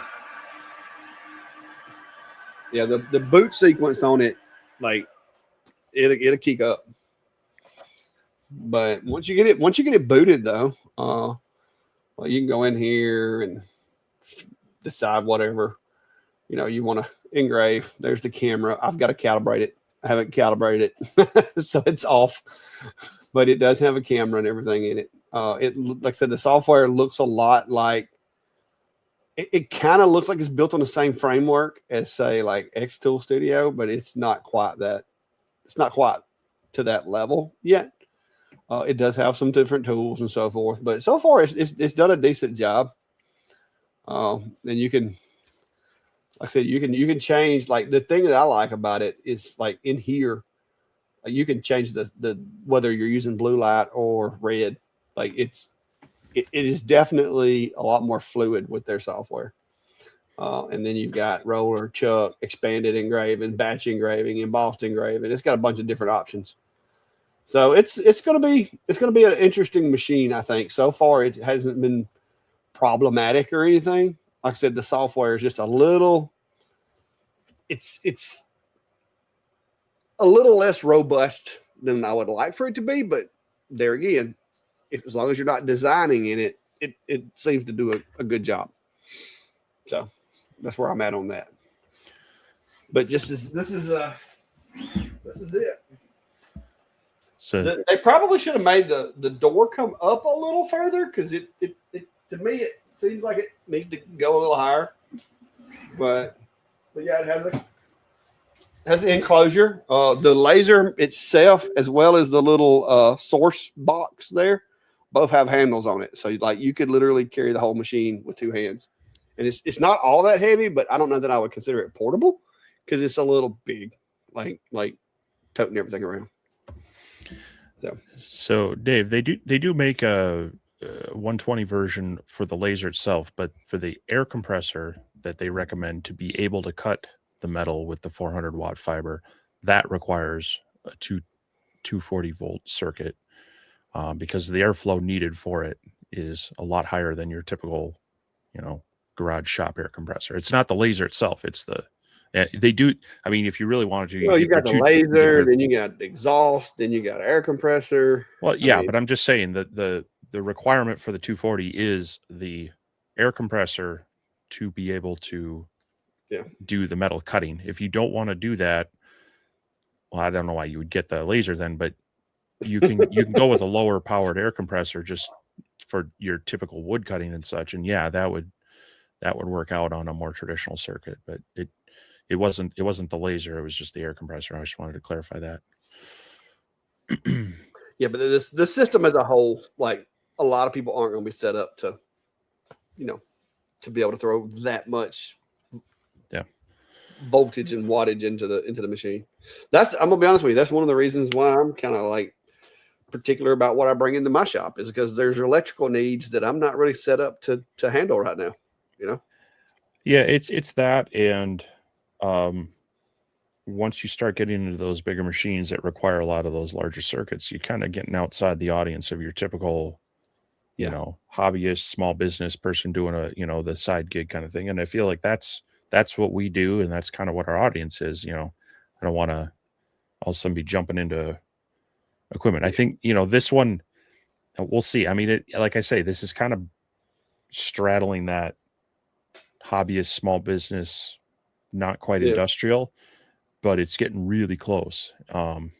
Yeah, if you were using it for physical items and you were selling the items or whatever, and you had space and power, necessary power for it, I don't think it'd be a bad machine. But yeah, it's not going to be one that everybody's going to want, because it, like I said, there's some drawbacks.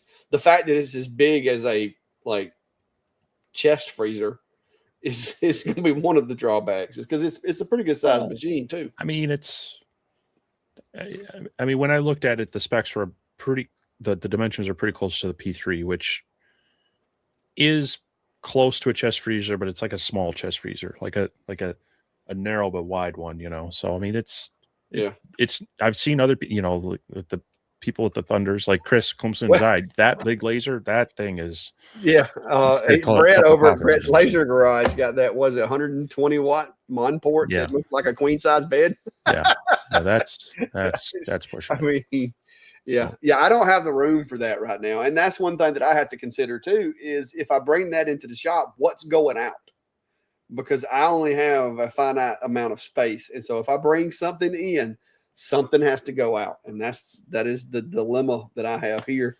And like right now, it looks like I'm at least probably 2 years out from being able to have more space. So I would love to be closer than that, but responsibly speaking, I think I'm about 2 years out. So Seth's asking, I'm having lots of requests to do small plaques, thinking about making my own plates. Do you make your own plates or do you buy them? This is one of those it depends questions. If it's like a real special one-off kind of thing, and they want like a kind of a more unique design, so it might be an outline of a badge, or maybe a state outline or something like that. Sure, yeah, I might make my own, especially since I've got the easy access to the CNC router, and I've got a router table to do, maybe some chamfer, round over edges, things like that. But it's going to be more like a one-off kind of thing. If I'm doing a lot of them and they're just like your typical square, rectangular, oval, whatnot, I'm probably going to find blanks that, whether I finish them myself or, in some cases I'll get pre-finished and maybe apply an engraved something to it. I'm probably gonna look for some pre-done ones, because you can end up spending a lot of time. I mean, it's kind of like Clack. He could make the stove cover, the blanks for those, but it's easier to go buy the pre-glued panels. Now he still cuts them to size, but it's one of those kind of, you got to take a look at that and see if you're going to be doing it yourself, you're going to want to upcharge for that, or you're going to really, really like this person to do it for them. Otherwise, you're going to spend a lot of time and it's going to eat into your, the value of the job. Yeah. Like I've got some, and I bought it from, I think I got it from JDS, or maybe got it from JPP, but I've got some sheets, like 12 by 20 sheets of anodized aluminum over there. And I've got a plate cutter that's for plastics, but you can cut aluminum with it. It's basically a shear, like the old. I mean, I know y'all remember them from school. We used cutting paper, but it cuts acrylics and it cuts some thin metals. You can cut with it, and so I can like if I had if I were going to make a plaque and the plaque needed like a 5x6 or 4x6 piece of anodized to go on it or something, I do have a sheet that I could cut a piece with it or whatever. But I don't do a lot of that kind of stuff. My buddy Tim at the trophy shop, he makes a lot of his own plaques to where he'll like layer some like black over gold or black over silver metal onto wood. And there's been some times where I had people wanting like some odd shaped things that you can't just go buy the blanks for. And that's the reason I have the anodized sheet, is because with some of these, especially the Galvos, you can actually cut. It's not very quick, but you can cut some anodized aluminum with them if you need to. But yeah, but a lot of my blanks I make myself, and then some of them it's cheaper just to go on JDS and buy the blank and engrave it, because they have like, especially if it's a plaque,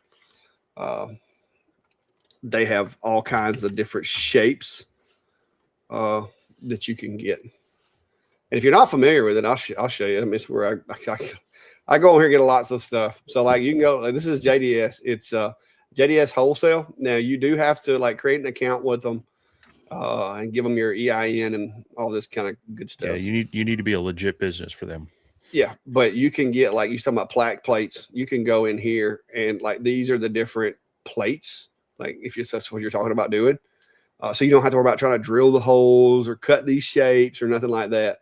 And so you can literally just go in here and pick this. Like if you're doing like, say, deer mounts, that's a pretty common thing around here is, hey, I shot this deer and got it mounted and I need a tag to go on the mount, or this turkey or duck or bobcat or whatever. You can go in here and like I said, you can get boxes of these things. Like a case of these is it's 100 of them in a case here. And so you have to log in to put them in your cart, but then it'll tell you how much they cost and all that stuff. And so you can just order them already made. And a lot of times, if it's just cookie cutter stuff like this, it's a lot cheaper to do that and get back in the shop and get back to work than it is sitting there trying to stamp these out, because they make a machine that you can actually like press these out like a cutter, a brake machine. But I don't have one. All I have is a chopper, and I can't do these like these little divots, like the internally radiused corners right here.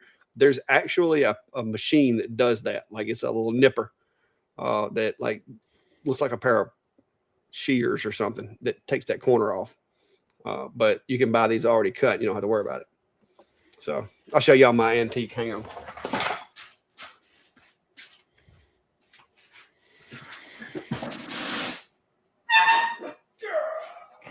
Dave, I'm very jealous if you've got 400 amp service in your shop. Hey, this is my antique.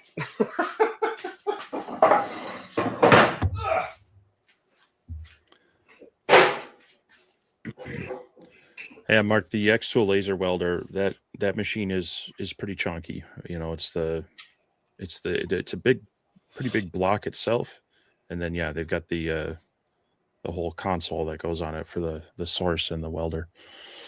So like if you got some acrylics like this, and let's say I need to cut that little piece off, I'm just gonna nip the end off of it, but you can measure it if you need. Yeah, Chris, you know how the U.S. likes to be different from everybody else, so we're 110 and not 220, 240. So it just shears it right off, and it'll cut like anodized metals too, as long as they're the right thickness. So it's pretty neat. It's pretty neat. Brian says you need to put out more dancing videos. You might get a viral video and you get rolling in the dough so you can build Clock Shack 2.0. I don't know that my dancing is that good. Oh, it doesn't have to be good. It just needs to be viral. I mean, it might go viral, but it won't be for the right reasons. Does it matter? This is a very thin card, though. I don't know if it's going to cut this one, but we'll see.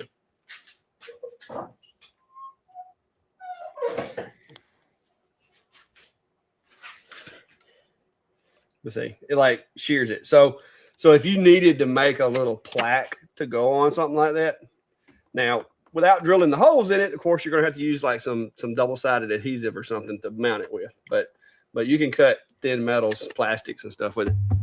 But it's heavy. You can also, if you were not very careful, you could also lose a finger with this really quick because it is like a massive. It's like a massive guillotine. So you got to be careful when handling it.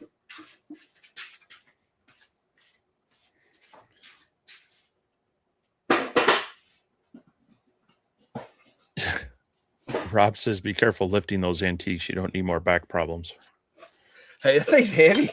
That's the one thing I can say about it. It ain't going to go nowhere. You set it on the counter, it's not going to flip over. But yeah, it's handy to have though, because like you can cut a lot of stuff with it.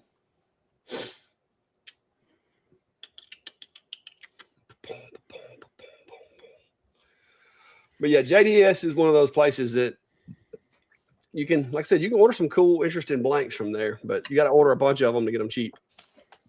And it's still not Temu cheap. Yep. Seth says next video, we'll just shear cut it. That would be interesting. I've never tried like leather.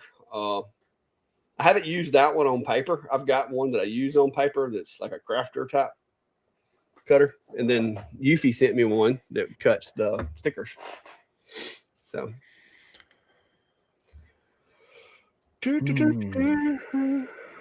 Seth said, question answered. I will buy them from JDS.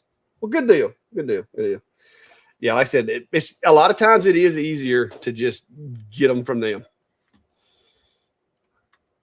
Unless you're going to be doing lots of them. Like I said, if you're going to be doing them every week, custom sizes and blah, blah, blah, then you might want to invest in the material, the cutter, all that stuff.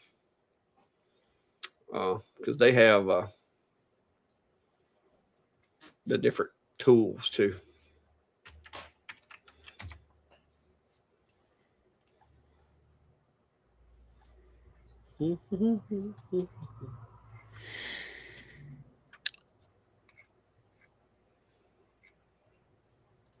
Rob Wilson's asking if you guys had any much luck cutting LSA leatherette. I'm assuming that's Lone Star adhesive. With the F2, I get flames.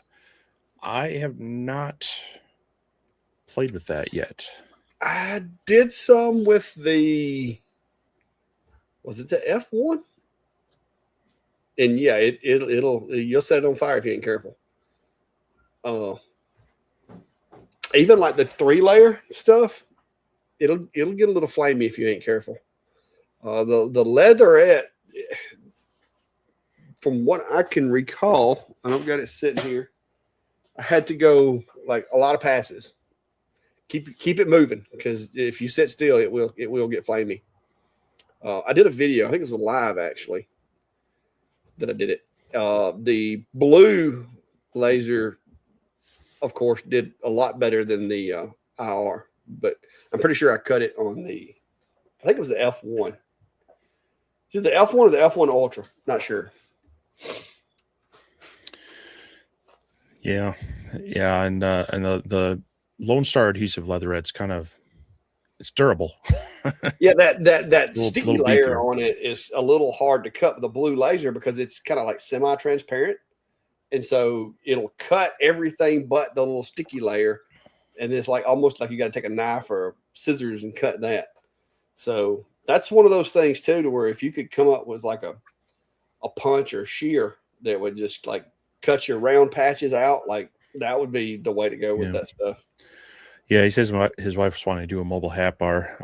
Might be one of those things where, you know, if you can make some blanks beforehand, and then engrave them kind of within that. I know it might not be as ideal if you want to get the right, you know, shape, but those could be like, hey, if you want a specific shape, we'll work with you to like, yeah, I don't know, get it to you later, or you know, if it takes off and does well, then, you know, it might be the case where you get something like, you know, Clack and I have the A24 where we can do the cutting on that, do the engraving on the other if you need to. But yeah, it's a little tough when you don't have that air assist to kind of keep the flames down and keep the quality of the cut up.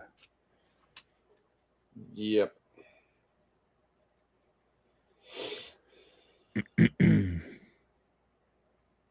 Yeah, the problem with the F1 cutting the Lone Star, I don't think it's so much the ability to cut, it's the lack of air assist. That's where the problem is.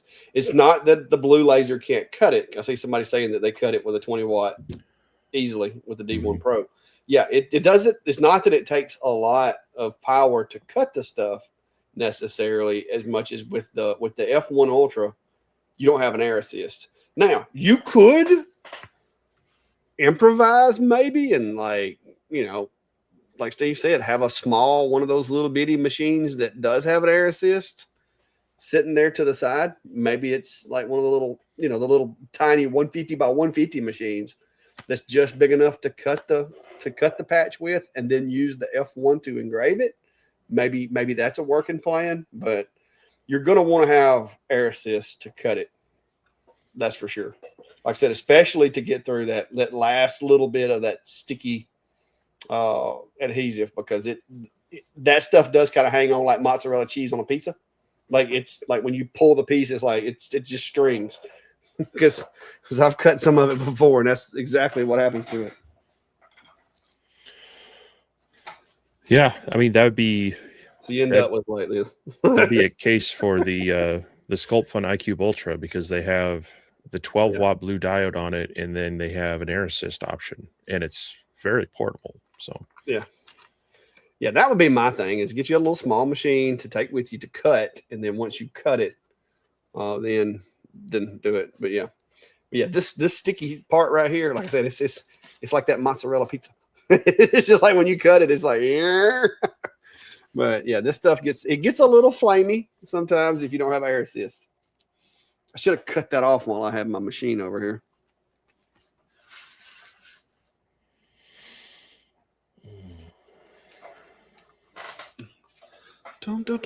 My buddy Brent, he's one of the local guys here. I saw him at the Strawberry Festival we went to here a while back. And he said that the Strawberry Festival was his most profitable day of doing hats at an event that he's ever done. So that was pretty cool, because he had asked me if I was going to be set up at the event, because he was wanting to come do the hat thing. And I was like, dude, I'll be at the event, but I'm not going to be set up. And so yeah.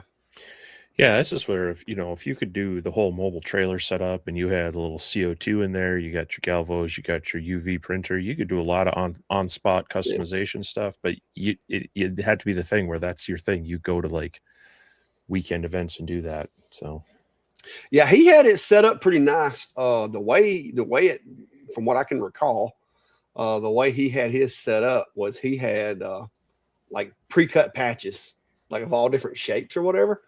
And then he would do the engraving on site, the pressing. You could like pick I want this color hat patch. I want this hat, all that. He had some pre-made patches. I think he was engraving some on scene as well, but he had like a whole, like, it looked like one of the little things when you go to the store, where it had them like just rows and rows of different patches. Because that's what he does. He leans heavy hats. And he said he done a good job. I thought I might have kept some pictures. I know I took some video that day, but I am not seeing it. I don't remember where I put it. Jared Lyon says on the Loomis, it does high speed and a lot of passes for hat patches of 1.8 mil leatherette. But yeah, it sounds like he sometimes uses an X-Acto knife to go through some adhesive as well. So yeah, that stuff can be a little chewy with a blue laser, because it's kind of semi-transparent, so it's not the most efficient burning material with a blue. Yeah. Just make sure you get a lot of, that's one thing is if you're doing the hobby knife or even the straight razor blade kind of thing, just keep them on hand, because they dull quick, and there's nothing worse than trying to fight a dull blade on rough material like that. So Seth Rosenberg is asking, you're talking about using blanks or moving things to another machine to cut it. What's the best way to line everything up? Well, if you're using something like the F2 or the Lumos, Galvo style laser, they have a nice framing feature, so that can be used to to line things up. Otherwise, as Clive's going to show here, he's got a series of alignment jigs for his portable laser. So anytime he has a blank, he'll cut out a jig for it, and then you can use the template of the software to line things up to that. So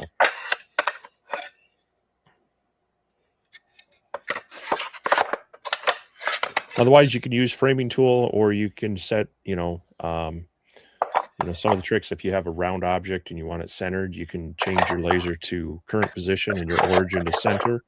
Just mark the center of your, or find the center of your item, and then have it start as the center point as its origin, and then just work from there. So there's a few different ways to do it, but with the portable Galvo style lasers, they have that nice framing function. They'll do an exact outline of the artwork. It makes it really easy to line things up, because it's kind of like seeing the engraving in real time with the preview laser.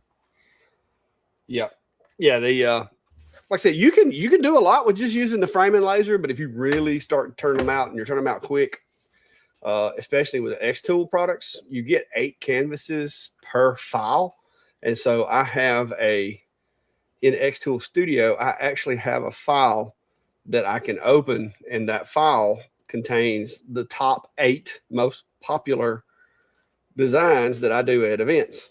And so I just switch canvas and go to the next one.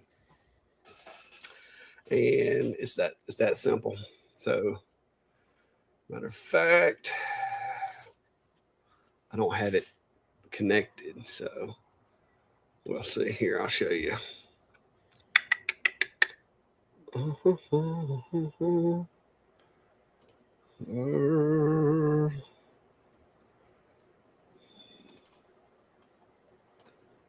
Let's see. Ooh.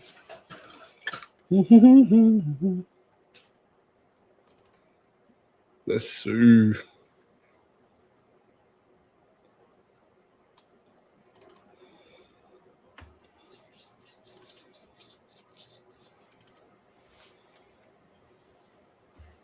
All right. So here we go. So like I have my little jig file set up, and all of these are basically, all of these are just, these are non-output lines. And so I go over here to the canvases. And so I have like all these different jigs that, like when I go to an event, you see, pet tags are like my number one thing that I like at an event. Pet tags are like the big seller. My bamboo pins are another big seller. Then I got like the dog tags for the necklaces. Then I can do 2 dog tags if they're wanting 2 of them. But typically, if I'm doing dog tags, I'll just do them one at a time. And then I have like the business card jig. And these files are already configured to where when I change to that file and I put that jig in the machine, it's lined up. Like it takes the guesswork out of it. And so I got all these different, like a bottle opener. And if that's not enough, I can actually go over here, and with the new updated Windows, I can go in and open up 2 different instances. So that was the basic. This is the key rings. And so I can actually have, now I've got one file with like all of my different keychain shapes in it for the different keychains that I take to events and so forth. And then I can switch over to this other file here if I want to. And so between those 2 files right there, I've covered 16 different items that I'm selling at that event that I can quickly engrave. So yeah, but that's what I recommend if you're going to an event to do stuff, because this takes it takes the guesswork out of it. It makes alignment so much quicker. And when you save stuff in this file at an event, like you can even leave your settings, leave your graphics in here, leave the settings in here, so you don't have to remember what you ran. So it's pretty handy. So that's how I do that. And I talked to Klein today, matter of fact, and he's going to be off all summer from school. So we're going to be doing the Peach Jam, but we talked about today, we might try to do another event or 2, because he likes doing the events, and I like doing them too, but it's just hard to do an event by yourself a lot of times. So it's nice when I got a helper. So we'll see.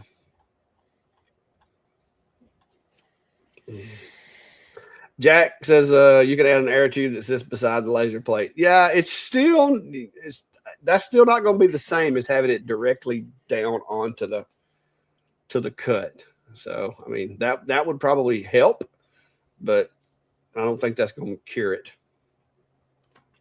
Rob Wilson said, "Trailer, I don't have fancy YouTube money." Well, Rob, I have you know, my trailer was not purchased with YouTube money. It was purchased with woodworking and sawmill money. So it was actually purchased before I was making. I mean, I wasn't making enough to really. I mean, I made a little bit there in the beginning, but I wasn't making a lot. Most of my money was coming from either selling slabs, drying lumber, sharpening sawmill blades, or doing woodworking projects. So, yep. Yeah, you do what you can to have the shop kind of reinvest itself, but yeah, I mean that's just kind of like if you were doing a lot of those events, it might make sense. I wouldn't do it for the 2 or 3 a year. Yeah, Jack says I think it's easier to frame than to have 100 jigs to dig through. It's I've tried it both ways. I like my jigs. With the way Xtool software works, like I just showed you, to where I can just rapidly click between the jigs, I like my jigs. I mean, I think if you're doing enough of one item, yes. If you're doing a lot of one-offs, then making a jig doesn't make sense. Well, at the Peach Jam, like there'll be a line, and the first 3 people may want dog tags. Then the next person wants a necklace. Then the next person wants 2 keychains. And then the next person wants another pet tag. And then it's like, so to me, it's so quick. Like, because I can even like save the text on the pet tags. I can save it in there, and all I got to do, I've got my settings and everything in there. All I've got to do is backspace, change the name, change the phone number, and hit burn.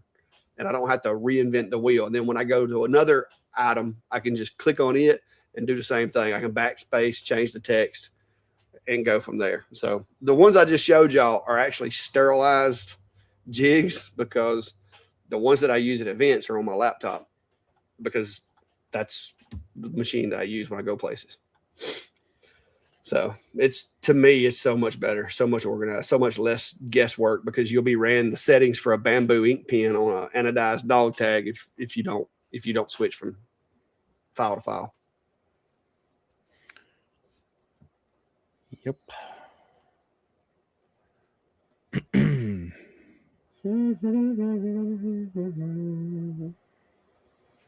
Oh, Rob said he got the Bigfoot too. Hey, that thing's handy. I feel like that was one of my better designs because I was about to pull my hair out because I like the RA3, but it was just too big for the F2 the way it was, and I don't like the whole, just take it and sit it on top of it thing. I didn't like that. There you go. There's your one. Rob says, "Can I ask you guys about pricing? I don't want to leave money on the table." You're the one doing events. Well, the way I look at it is, if you're still selling, you're not priced too high. Look at the market. Everybody's market's different. Like Steve can sell things more expensive than I can in places, and vice versa. No 2 items are going to sell for the same amount in no 2 places. It's too many variables. I will tell you this: if you're doing physical products in your area, 90% of the people that are asking you about making a product are doing their research on Etsy, and they're just reaching out to you to see if they can get it from you a little cheaper than what they can on Etsy. So a lot of times, if you'll go on Etsy and kind of scan through and see what everybody's selling it for, that'll give you an idea of where they're looking at going. And I'm not saying that you have to be lower than people on Etsy, because sometimes that's a stretch, but that's generally what I see a lot of is people, they're looking on Etsy because they send you screenshots of stuff that's on Etsy and go, "Hey, can you make something like this? I'd rather order local than order it online." And I'm like, "Well, sure I can," So it's a good tool to look at to get an idea of what's selling. Because you can see on there on Etsy, it'll tell you how many sold in the last month or whatever. But pricing is there's a lot of different things. Harley Davidson can sell motorcycles for more than some other company that just spun up that's making motorcycles. Some of that's because of brand recognition and brand value. So you as a beginner may not be able to get the same price that somebody that has reputation in the community can get. So there's a lot of variables. But now I will tell you this, if you can't make them fast enough, and I see this on the internet a lot, like, I can't make these fast enough. Oh, they sell as fast as I can make them. I can't keep up with demand. If that's the case, you can charge it enough. I mean, you can slow it down a little bit, raise the charge a little bit. Because a lot of times, and if they're making a video on it, they're obviously not. Yeah, they took a little time off. They're not selling enough of them to. Yeah, they took a little bit of time off to make a video, didn't they? Yeah. But yeah, I see that all the time. I can't make these fast enough. I'm like, well, you're not charging enough or something. I mean, because, you know, there are things that happen that way. I've had some products that come out of the hole and it's like, oh my gosh, but eventually it tapers down. But yeah, it's you can gently raise your prices at times to throttle back if you're getting overworked. So it's a balancing act. And I know there's people out there that'll give you a formula and tell you that you got to charge 10% for this and 5% for that and 6% for, you know, just in case there's a locust attack at your house or whatever, to be prepared. And I get it. But my question would be, how much sales did they do that week? Because that's not always the case. I've priced things before and been like, man, that's too cheap. I ain't gonna make no money off of that. And then be like, oh, that's way too much. And then I've had other products to where I throw a number out there trying not to get the job. And they're like, I'll take 10. And it's like, what the heck just happened? I was trying to price myself out of the job. But now that they've agreed to the price, I'm fixing to make 10 of them, you know? So it's lots of variables. Well, the important thing is to think about all of your costs, all of your, you know, there's, you're going to have taxes on the income. And they're often, you know, self-employment tax. People don't necessarily think about that. And so, do keep that in mind when trying to maybe undercut the price. And also, you know, at the beginning, as you're getting started, yeah, you may need to try to be the budget person to get your name out there. But as people know what you can do and know how you handle it, and the quality that you can do, hopefully you're building up, you know, good reputation in that. They're going to want you to do it because they know they're going to get a good quality product and hopefully a fast time and supporting someone local. And that doesn't mean you want to like take advantage of them and charge more, but they will be willing to pay a fair, maybe even a premium price to have you do it then. But as you're getting started, you know, your first sales may be pretty light on the profit. Just it's your advertising. It's, you know, it's getting your stuff out there. And then as Clack said, as you go, you can start kind of adjusting from there. And yeah, sometimes you throw that price because you're like, I really don't want to do this, but if you're going to pay me this much, it'll be worth it. And you'd be surprised how many people will pay that for whatever the reason is. I've had some of the people I work for, the businesses, you know, like, especially like the, you know, the more, the craft farmers that I work with, you know, they've got a specialty product. I'm happy to pay them a premium for it because it's a high quality product I can't get in the local grocer and such. They do the same for me, you know, and they've actually come back. I've given them a bill. I said, this is my fair price. This is what I want for it. And they say it's not enough. And sometimes they'll offer me more cash. Or in the case of the farmer, he was like, hey, I threw in some extra, you know, bacon, sausage or whatever on your next meat order kind of thing for you. So it's a little bit of a market thing, but it's a little bit of developing your brand and your kind of, you know, getting your name out there and getting known for it. And then you'll play a little bit from there. But in the beginning, it does kind of feel like a little bit of a race to the bottom. Just be careful that you're protecting, that you're actually, you know, making a profit. If that's your goal, you know, because I see a lot of people who they don't factor in all, you know, shipping's one thing, but buying the boxes, buying the packing material, buying the labels, maybe buying, you know, there's a lot of little costs in there that all of a sudden add up to a lot. That just the actual shipping you pay is sometimes only half of your shipping and handling. That buying the boxes, buying the packing material, buying the tape, all that stuff. Yeah, I don't spend a lot on toner for my laser, but every year or so I got to buy a toner cartridge, and that's anywhere from $30 to $50, depending on if it's the black cartridge or colors. So all those little costs will eat at you. Yep. Yeah, there's a lot of incidental stuff that goes into it. But like I said, I try not to look at, because I hear a lot of people too telling, saying that, if you need to make so much an hour. But my thing is this, is if the CNC's over there cutting out these little boxes right here for 3 hours, and I'm over here designing a file or running a laser or doing something else, all I'm really doing is listening to the machine. I mean, and listening for material to come loose or something to happen with the machine. So to me, I'm not looking necessarily to be getting paid like a full wage for my time for this machine just sitting over there running. Now, there is going to be wear on the bits, maintenance on the machine, blah, blah, blah. At one point, I've got to empty my chip collection over there and dump that. I mean, so there are incidental stuff, but I'm not going to try to charge $20 an hour for that machine to sit over there and run, $30 an hour for the machine to run. But you got to figure out what it's worth to you. Because if I'm sitting here and I've got my CNC running on a job, I've got the Eufy over there printing some stuff on the job, and I've got the alien cell over here engraving on a job, and then I've got stove covers going and engraving over here on this machine.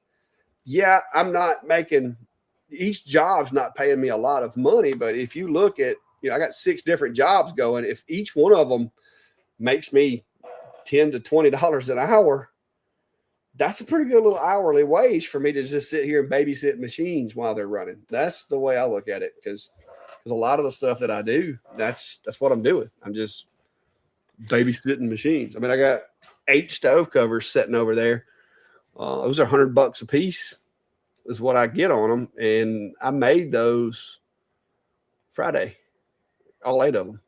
Now I've got material cost. I've got handles. I've got the little feet. I've got finish. I've got glue. I've got towels, because even though, because like the rag that I use to put the stain on them and wipe the stain off with, that's a perishable. That's gone. Like, that's disposable. So there are costs associated with that, but I still make about $70 a piece on those. So that's a pretty good little day's wage for a guy hanging out in his shop, in my opinion, So it's not bad. Yeah, I mean, you can get into the details on things, and it is good to kind of have an idea of what it costs you to run each machine. Because if you're really doing this as a business, you want to like kind of plan for that. At some point, you're going to have to, whether it's you're replacing a laser head, a laser tube, or even the full-on machine and CNC routers, it's as simple as how much do you typically get out of a bit, not necessarily Clack because he likes to break them, but there's a lot of factors to look at it, but that'll get you in the weeds. And as you develop your business more, you'll get a better feel for that. So some of it is just kind of picking out, are you happy with making $20 an hour, or do you need to make $60 an hour? And you can figure out, like Clack says, how many things can you make in that hour with the machine and the stuff in your shop? But it's also something where you have to look at if another person has a better, faster machine, or they're doing duplicates, they can do it for less because they're doubling or tripling up on their productivity. The other thing that you look at too is how much you can do yourself. We see it a lot of times where people start out small and all of a sudden they're like, well, I gotta hire help. Well, that's a whole nother dynamic of cost. Yeah, a helper is exponentially more expensive than just maximizing your processes. So it's good to start looking at some of those costs very early on of what does it truly take. And that's where I say, look at all the things it takes for you to make that sale. For me too, it's the shop time. And if I do shows, if I have no other benefit to that show other than the income I make from it, you got to figure out the time it takes to pack, the time it takes to drive, your mileage, your meals, the time spent there versus Yeah, in I the lost shop. money on like the first 7 or 8 shows I went to. I lost money. Yeah, I mean, all those things kind of add up into the cost of selling that product. So, the nice thing is for the people who are doing it. Like I think I've said this before. I go to the makerspace shows, and there's a couple guys that they're obviously it's a hobby, and they're just trying to clear out items they made to buy some more material because they're undercutting everybody like grossly with their stuff. So, you got to take that all with what it is. Biggest thing you can do is be different.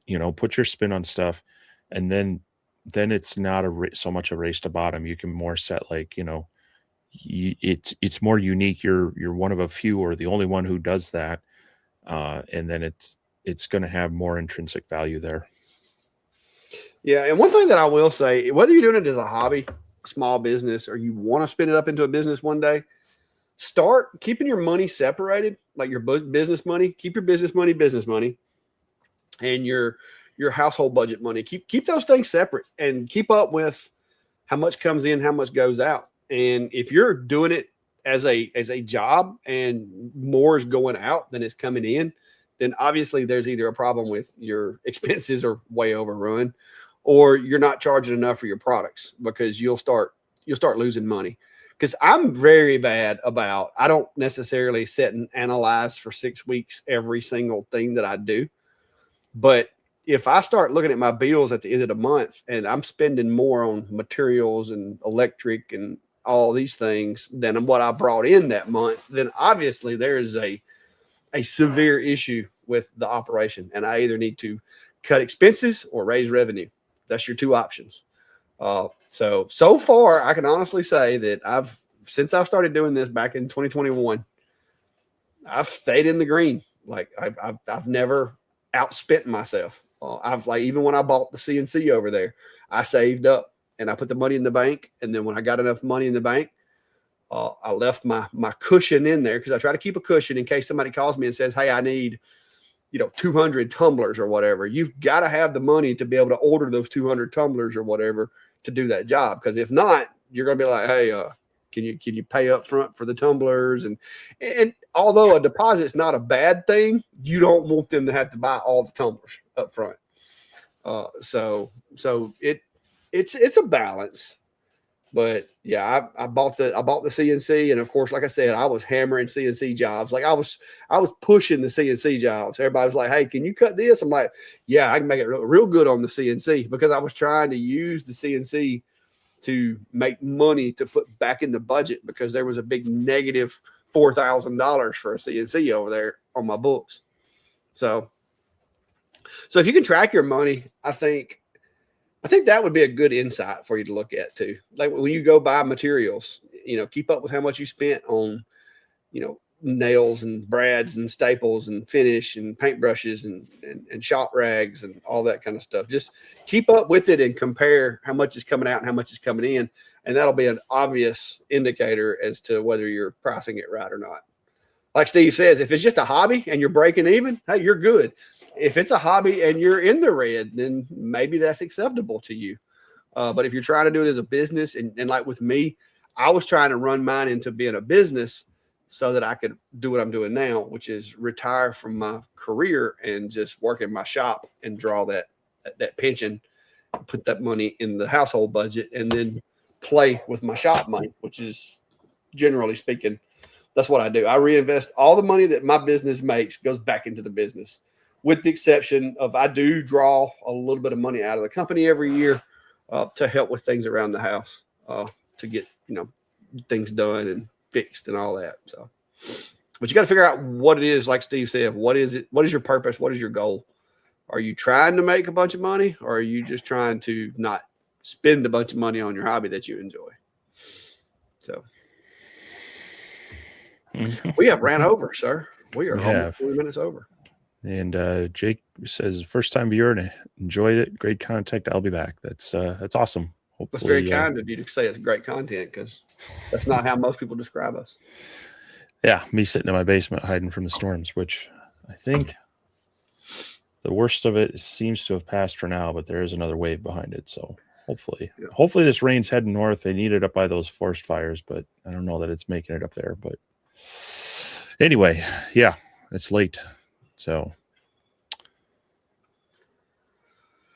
I don't see anything else. I don't see any more questions. So yeah.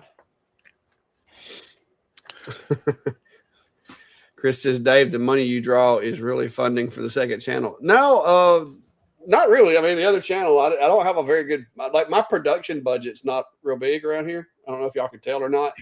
But but no, like when I first started doing this, some of y'all know this if you've been watching the channel for a while. There was a period in my career where I left the city of Montgomery, Alabama, which is state capital. I worked there for 2 years and 4 months, and then I left there and came back home to the sheriff's office here where I live. And when I did that, the city of Montgomery was a big city. They had 600 officers when I worked there, and so they had their own like retirement pension type setup. Well, when I left Montgomery and went to the sheriff's office, because I no longer worked for the city of Montgomery, they would not let me leave my money from my retirement in their system. They just wrote you a check and gave it to you as you left. And so there was 2 years and 4 months that I worked in Montgomery that when I came to work with the county here, I was on state retirement. And then when I went to the city after that, I was stayed on the state retirement. So what that amounted to was, despite the fact that I had, let's say 22 and a half years altogether in law enforcement, I didn't have them in the state retirement service. So I couldn't retire until I had 25 years in the state retirement service. But the state did allow you to purchase time worked. As long as you were in the capacity of a full-time law enforcement officer, you could purchase those years back to count towards your retirement. So instead of me having to wait until, 2027 to retire, no, it would have been 2028. Yeah. Instead of me having to wait until 2028 to retire, if I purchased those 2.5 years back, I got to retire October 2025, which is what I ended up doing. But I had to buy that time back. And so I drew money from my business to contribute toward that, to help buy that back.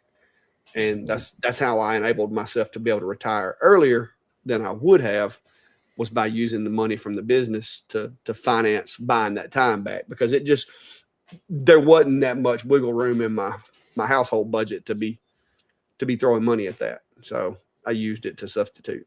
And that's how I was able to retire 2.5 years earlier than originally thought. So that's the kind of stuff I do with the money I pull out of the business. But yeah. And I'm thankful. I'm very thankful for the opportunity to be able to do that, because it's, because I've been out here all day today working on stuff, coming up with ideas, designing files, answering questions. Like it's a job, even though it's not a job per se that I don't like. It's still a job. It's still work. So, Bulldog Creation says, quick question: are you going to put the Lumos cap on Etsy soon? I'm trying to figure out how to do it without having a whole bunch of listings for lens caps. I did turn on the customization, Bulldog. I did turn on the customization option on the lens caps. So if you wanted to go in there, just make sure, if you wanted to just order it, make sure you specify under customization that you need the Lumos cap, and I can do it. Like, you can pick the colors and all that, but just in the customization box, make sure you put for the We Create Lumos, so that I know which one it is, and make sure you tell me what color cap you want. Because I got them. I got them. I got the Lumos stuff over here. Because coincidentally, the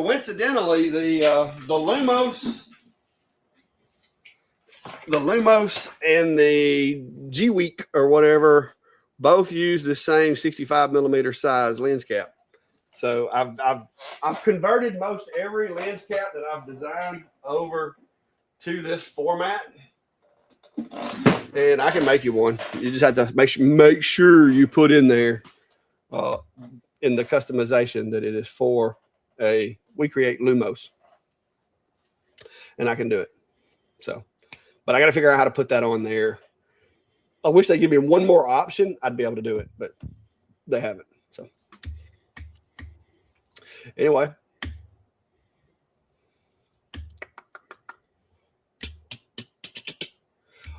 Well, Chris, the problem is I've had people measure their lens before and send me measurements. You'd be surprised how many people can't measure a lens accurately. But this one is a 65 millimeter. The Gwiki and the Lumos both are 65 millimeter. But yeah, not everybody owns a caliber. I have found that out. You would think everybody that did laser work would have a caliber, but this is not true. Not true at all. I know Steve runs into it a lot too because he sells files, and they're like, "Well, I bought 1/4 inch material, but it's not 1/4 of an inch. It never is." So, all right, that's all I got, guys. Ryan Ballard. Yep. What you got in closing, Steve? Are you in the clear? Can we quit crossing our fingers and toes for you? It kind of looks like the first wave is past us. And so it's kind of moving that way, but there's more down there, and it's mostly moving to the east, but some of it's moving northeast. So we'll see. So not quite out of the woods yet. So it looks like you're going to be on weather watch tonight. A little bit, I mean, there's at this point, it's probably going to be more wind and rain, but hopefully not tornadic. But yeah. So that's some pretty ominous looking radar indications there. Well, they need it up here. Yeah, there's a lot of fires going on up around Two Harbors, around Brainerd, up towards they're maybe getting some up here, but this whole northeast corner of the state looks like it's skipping right around where the rain's needed. Yeah, it kind of is, but hopefully it comes through because they really need it up there. But yeah, I think we're going to be okay as long as the water stays out of the basement and whatnot. Well, one thing that we haven't shared, I am working on a trip to Minnesota this summer. So y'all stay tuned, pay attention. If you're in the area of Minnesota, it's leaning towards like early part of July. If we can work out the logistics, but it may happen. There may be a clack attack going on inside Ventari's workshop. Like there's going to be stickers everywhere, orange accents everywhere. Like it's just going to be fun. I even went and purchased another 2 big sheets of Clack Shack stickers in preparation for my trip, and I have the smaller, more covert version so that I can stick them in more smaller places. So I'm all ammoed up and ready to go. Well, you should if you made it up here in mid-June, there's actually a Viking festival here in town. And we're not talking football. We're talking like Nordic Vikings. Yeah, I don't know if I'll make it in June. June's busy around here. So June's not looking promising. I'm thinking July is going to be the window because then like we got August and September. September we're going to Texas. So August we're going to Texas. August we're going to Texas, and then was it September? October, I think, is the Vectric user group thing that's in Nashville, which I may try to go to. Don't know yet. We'll see. But yeah, well, we enjoyed it, guys. If you're new to the show, thanks for stopping by. And like I said, we're going to get out of here, and we'll see you guys next week for sure. I will hopefully have some more content coming out this week. It's been very busy. I've been lots of stuff going on. Jobs have been just flying into the shop, and I don't turn down work if I can help it. And so I've been very busy doing jobs and trying to make some money on some physical property and physical items around here. So, yeah, I'll hopefully have some things. I got some material in to hopefully finish one of the projects I was doing for around the house. And then be testing those 2 lasers that I finally got working. And yeah, hopefully now this semester's done. We're on a break for a couple weeks before summer session starts up. It'll be a little more conducive. But June's also, as we saw tonight, kind of a wet and weather filled month for us. So July should be better. But yeah, if Clack makes it up here, I'm looking at some options for a get together. We'll try to give people as much advance notice, but trying to find a place that'll be easy to get at. That's, you know, maybe family friendly, and we'll try to organize a bit of a gathering for anyone that wants to make it to the area. So yeah. And look at there. I made one for Steve's minivan. We're a little litigious up here. They only let you cover up certain parts of the plate, so it doesn't cover up anything except where the screws are. You should be good. Maybe you should be good. But, yeah, you should be. Yeah, you got to remember we use the salt up here, so think that my plate may be rusted onto the frame. You might not be able to get those out. Oh no, I think you'll be fine. We'll make it work out. See, look, let me show you right here.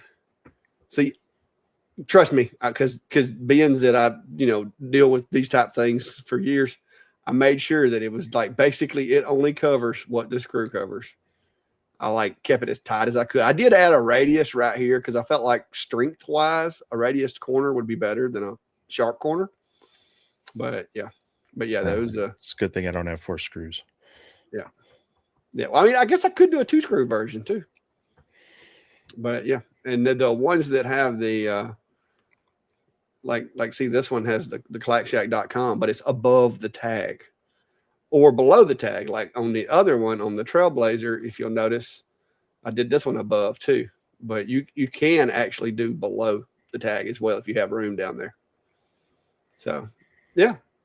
So I got one for you. I'll bring it up if I get to come up in July, and we'll take it and a couple of stickers, and we'll fix the minivan. We'll fix it up. We'll decorate it the way it needs to be decorated. Yeah. All right. Well, get cameras up over there. Yeah. Don's asking, how'd you guys get into testing lasers for laser companies? Lots and lots of videos. Lots and lots of work. Long time. It takes a while. Yeah. Doing a lot of content on my own equipment, and and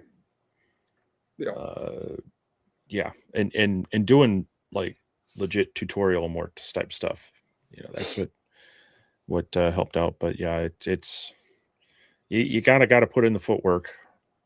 Yeah, there ain't no easy button. Because they're looking for a return on their investment. They've got plenty of people just to straight up test them out. So they want to know that your content's going to be seen by people and such, because they want their stuff seen by people. So. Yeah. And it helps if you do a live show that lasts 180 episodes. Goes over by 32 minutes. Yeah. Thanks for stopping by. But yeah, we'll catch y'all next week. All right. We'll see you then. Later, guys.